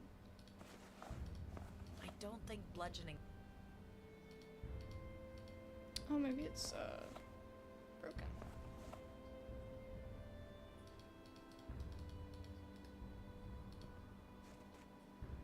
I think I'll use the door.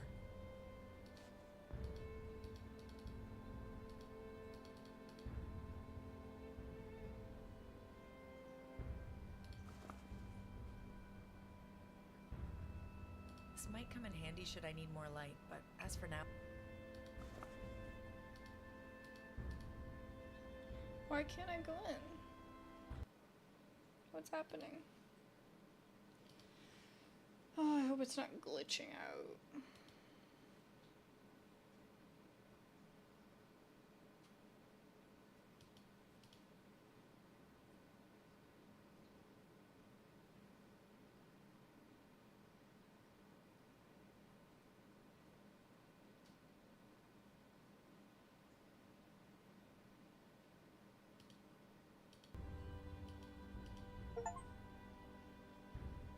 Do we just hit the light?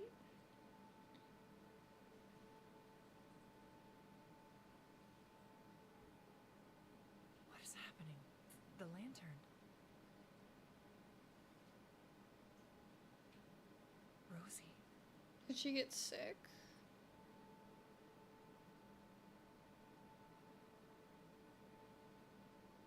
Oh no, she got up.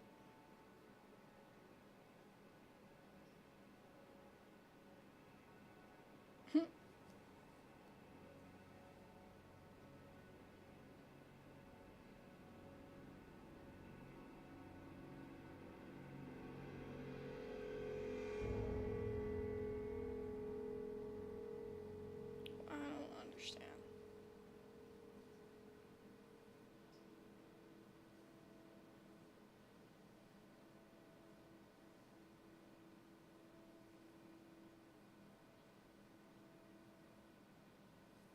That's Sam and Hank. So do they have their argument?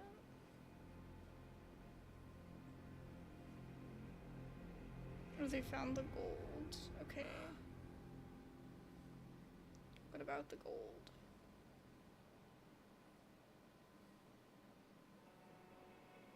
Rosie. Saw the gold.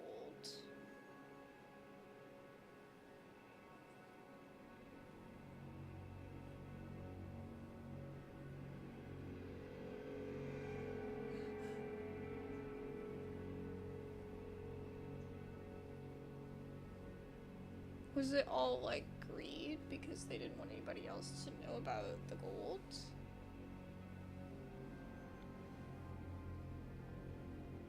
Rosie.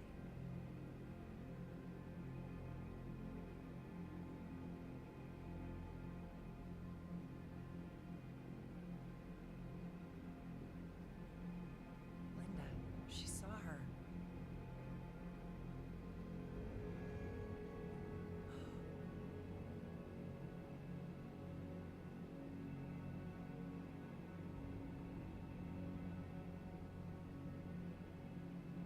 But I don't understand. Where did she go?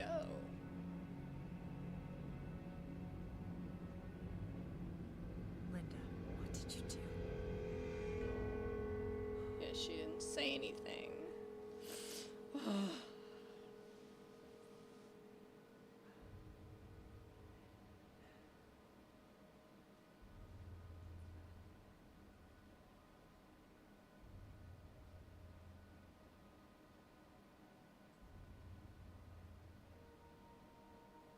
Oh my god.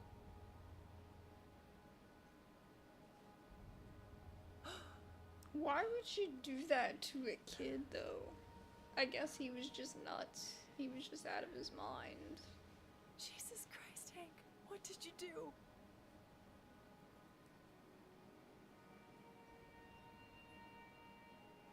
And then the other guy was there, so then he blamed the other guy and said, you do why such did a you thing?" do this? And then they locked the other guy in the cellar because everyone believed that the other guy did it.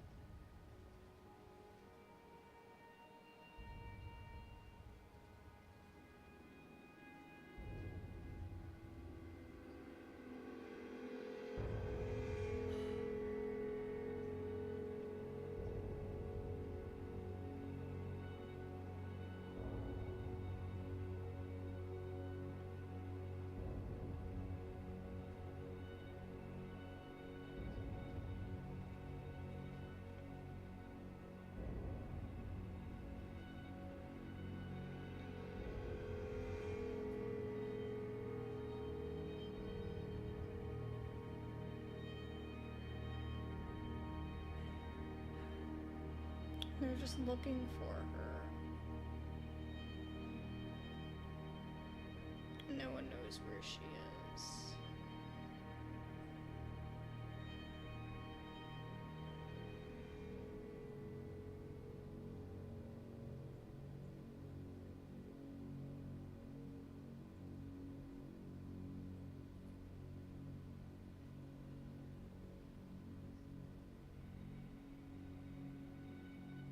So the world went black when they found the something shiny because that's when she died. Edgar found her. That's so sad.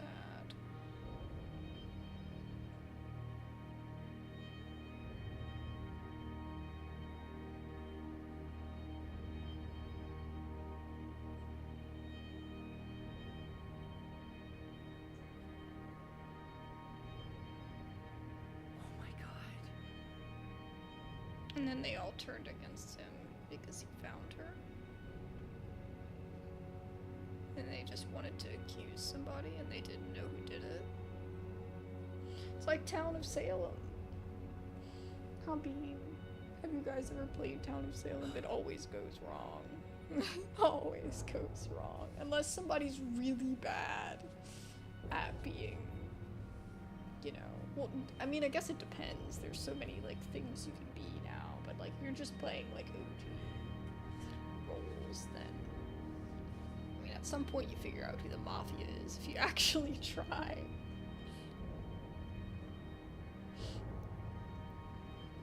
Say it. Say it. Say what you did, you goddamn monster.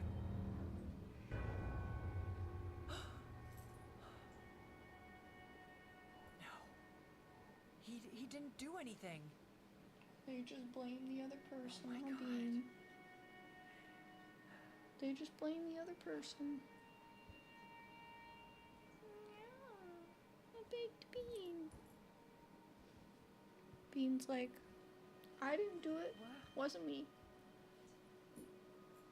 Liar.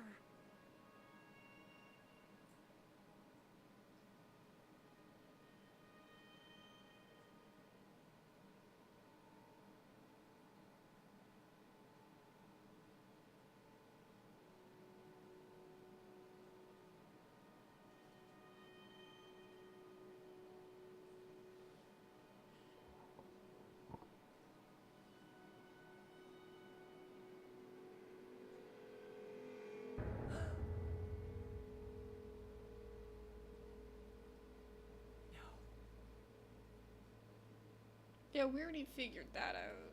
Like, they don't even need to really fully explain this part. You goddamn monsters. Because this was obvious. Once we found him in there.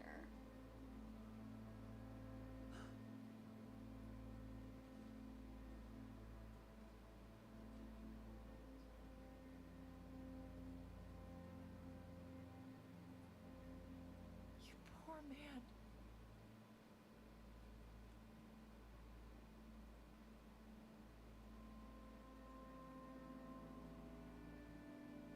Oh, he was like bleeding out, I see. So he didn't even like, that's why he was like, I'm not gonna make it. Because he needed medical attention. It wasn't the cold, it was literally, he just died from his injuries.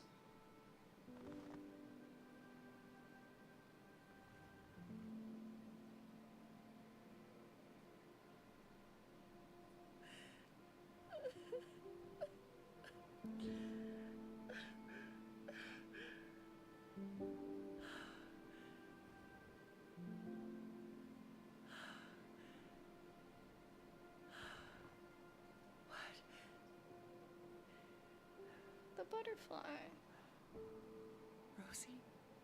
And butterflies are usually, like, universally seen as, like, a symbol of someone saying hi that's passed on. That's not, like, just from the game. It's, like, a normal, like, thing that people say. Or, you know, like, just the... I don't know. It's a nice thought, though. 11th October, 1887. The mornings come crisp with frost that clings to the grass. The days grow shorter, the air sharper, and the forest, once alive with birdsong, now stands far quieter, waiting for the first snow to fall. I still feel a pull of nightmares and melancholy upon my heart. though of late it seems somewhat lessened, as if their weight has eased, if only a little. I do not imagine I shall ever be truly free of them. But perhaps, in time, we might coexist, like a welcome neighbors one learns to endure. Could it be that Dr. Williamson's recommendation has, in fact, proven effective? That this journal has done what no medicine ever could? If you are reading this, my beloved Rosie, I can but hope for your forgiveness. Your mother tried her best despite her sorrowful disposition, even if at times it might have seemed otherwise. Maybe you're a grown woman by the time you find this journal. Maybe you have children of your own. Maybe you remember the time in Deer Creek with fondness, as an adventure where every tree and meadow had its luster and mystery.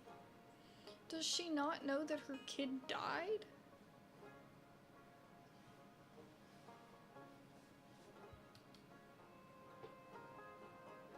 I cannot help but marvel at you. You move through life with such innocence and wonder, and I'm grateful that my shadows do not seem to reach you. How bright and true your little soul is, my dear. My beloved girl, I love you more than anything in this world.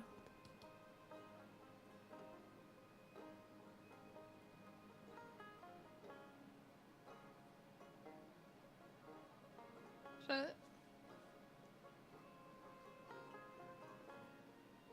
I guess so. We need to take our stuff though and develop it, right?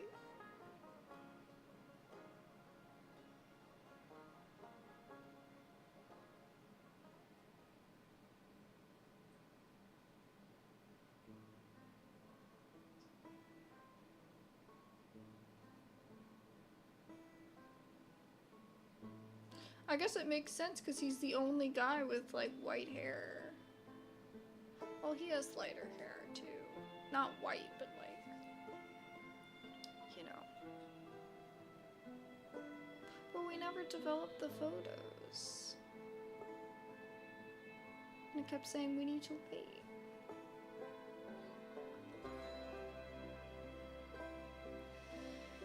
That was wild.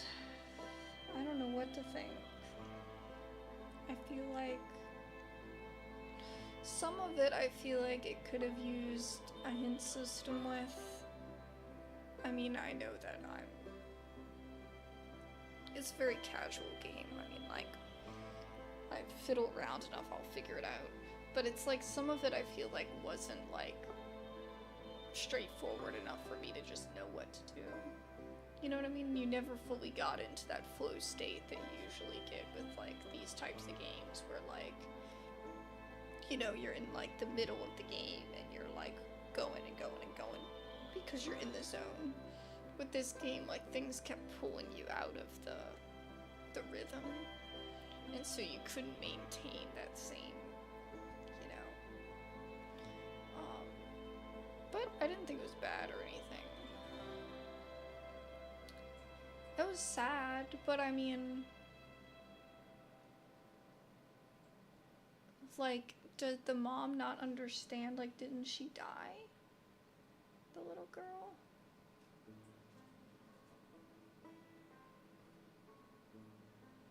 Or did she just get hit?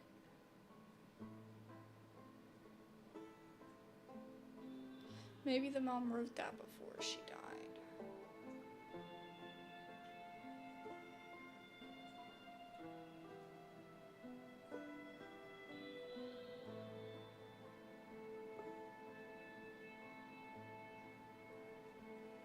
I don't know, but that was really sad. But at least it all worked out and we figured it all out. I do feel like, and I was reading the person that I watched some of the recording of to try to, because I was confused, you know, to try to solve some of it. They were struggling too, and they wrote in their description that it had like extra things about the characters that weren't necessary to the plot, but that still like brings out the like a world around the story, even though they weren't necessary. I think it was all just like a lot of information, and like it could have been anybody kind of thing. You know what I mean? So I don't know. You really, and it was, the only thing is that it's a mystery, and it's kind of like, I believe it's sort of like, let me look at my description, because I just wrote what they put on Steam.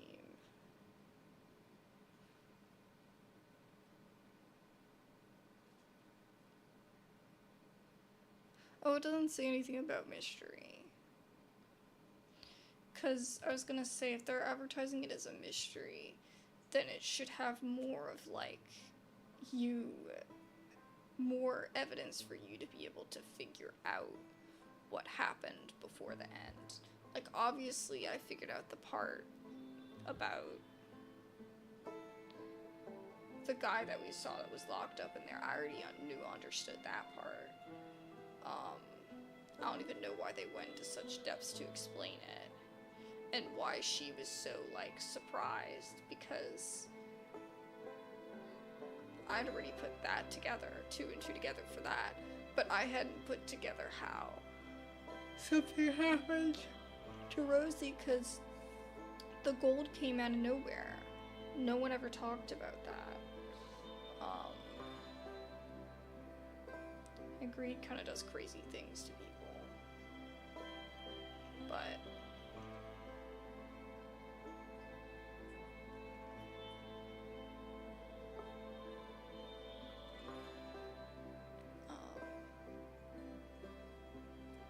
and the dad was like, oh, he's unpredictable. The foreman was like, oh, the guy with the PTSD was unpredictable. And that was so wrong of his sister, who was the teacher, to not be honest about what she saw. But she was defending her family, just like, you know, other people would, but he was totally in the wrong. You know?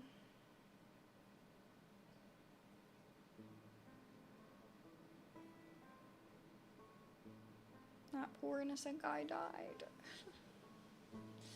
I don't know, I feel like it was really good, but I feel like it's one of those games that it's like, I don't know if I'd play it again. Like, I don't really feel like it has much replay value, because it's such a specific tale. Like, I think I would just remember.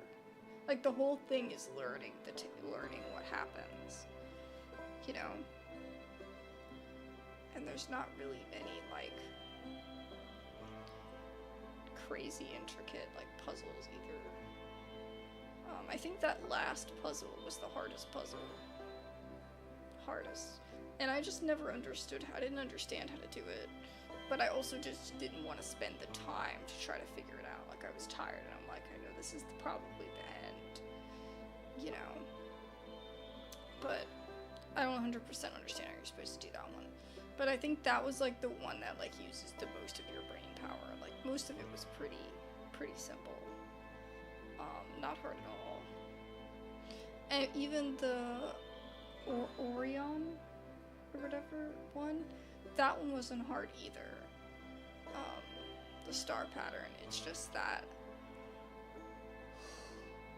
when you're flipping from the page and then back to the thing, you should be able to just put it next to, you know, the puzzle, instead of having to flip back and forth, because I just couldn't, like, I was like, is it gonna be sideways, is it gonna be straight? Like, I couldn't, like, I couldn't. I could not get that part together, to save my soul. But that's also just a personal problem. But yeah, I did otherwise, besides those minor critiques of the gameplay itself. I do think it was a great game. It captivated my interest. I was not bored. I was spooked a lot. I kept thinking, like, something crazy was gonna happen. I felt, like, super, like, alone, but also watched at the same time. So it was really creepy. Like, I felt like I was constantly being watched.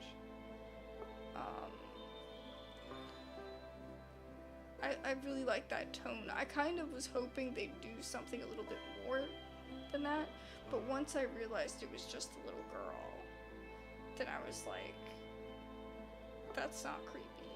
So then it, like, wasn't scary anymore, which is fine, but, like, the whole time it just felt, you know, like something was gonna come of that, and then it became nothing. But regardless, it was a good vibe. I did enjoy it. They're Swedish indie developers. I think Swedish, or let me double check. But regardless, indie developers. I have to look at my email really quick, because I don't know a ton about them.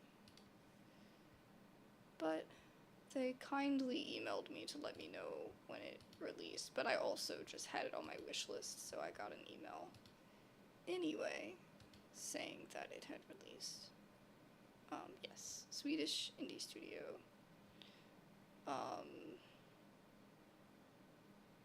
And in the fall, apparently it's gonna release on iOS. I think that it would be a good game. If they mean iOS for computer, then that's a little different. But I'm thinking of, like, if it was like an app, like point and click, like for your phone, like, I think that would be really good. Because it provides way more than, like, a normal app game would, without being super, you know, like, difficult to play or anything. But they probably just mean on app, like, just being able to play it on Mac desktop. But regardless, I think that it was really fun, but they do plan on releasing it on iOS in the fall, apparently. And yeah. Anyways, I will be sure to leave a review on the game, and I will edit this, and upload it separately on the channel. I think I'm gonna make a playlist with, like, just visual novels that I've done, because I've done so many at this point, and I could just do, like, the first visual novel for each. Like, for Scarlet Hollow, I would just do the first Scarlet Hollow one, and then in that one I have links to the rest of it. You know what I mean? And I'll just do all my visual novels, games in one playlist. That way people can just, you know, if that's your vibe. Because I play so many of those, and I never thought of doing a playlist. But I feel like this should be on a playlist. And there's so many coming out that I want to play. Like, I really want to play Pink Noise. But I think it's only in early access. So that's why I haven't done it yet. But that's one I want to play. I just got another one that came out recently. Where is it?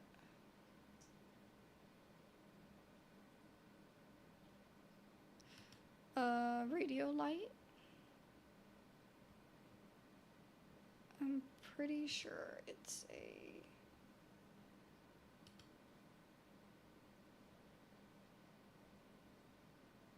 Oh, another child... Another disappearing child. It's a walking sim, so it's not really a visual novel. But it's a similar kind of like adventure. I don't know if it's point and click, but that one I just have had on my wish list.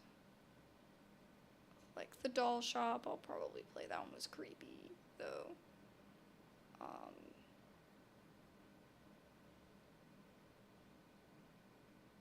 Habermania, whenever that comes out, it's like gonna be in early access, so I'll probably wait. Pink Noise is in early access, so I'm waiting. Simon the Sorcerer, I could play that one, but it needs to be, I'm probably gonna wait till it's like, I have time and it's on sale.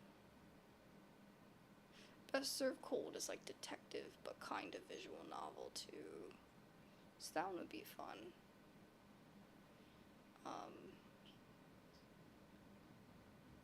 But yeah, I have several in the works, and I always try to keep my eye out for visual novels because I feel like they're kind of underappreciated. Like, people don't play them a ton. So, and it's just laid back and chill.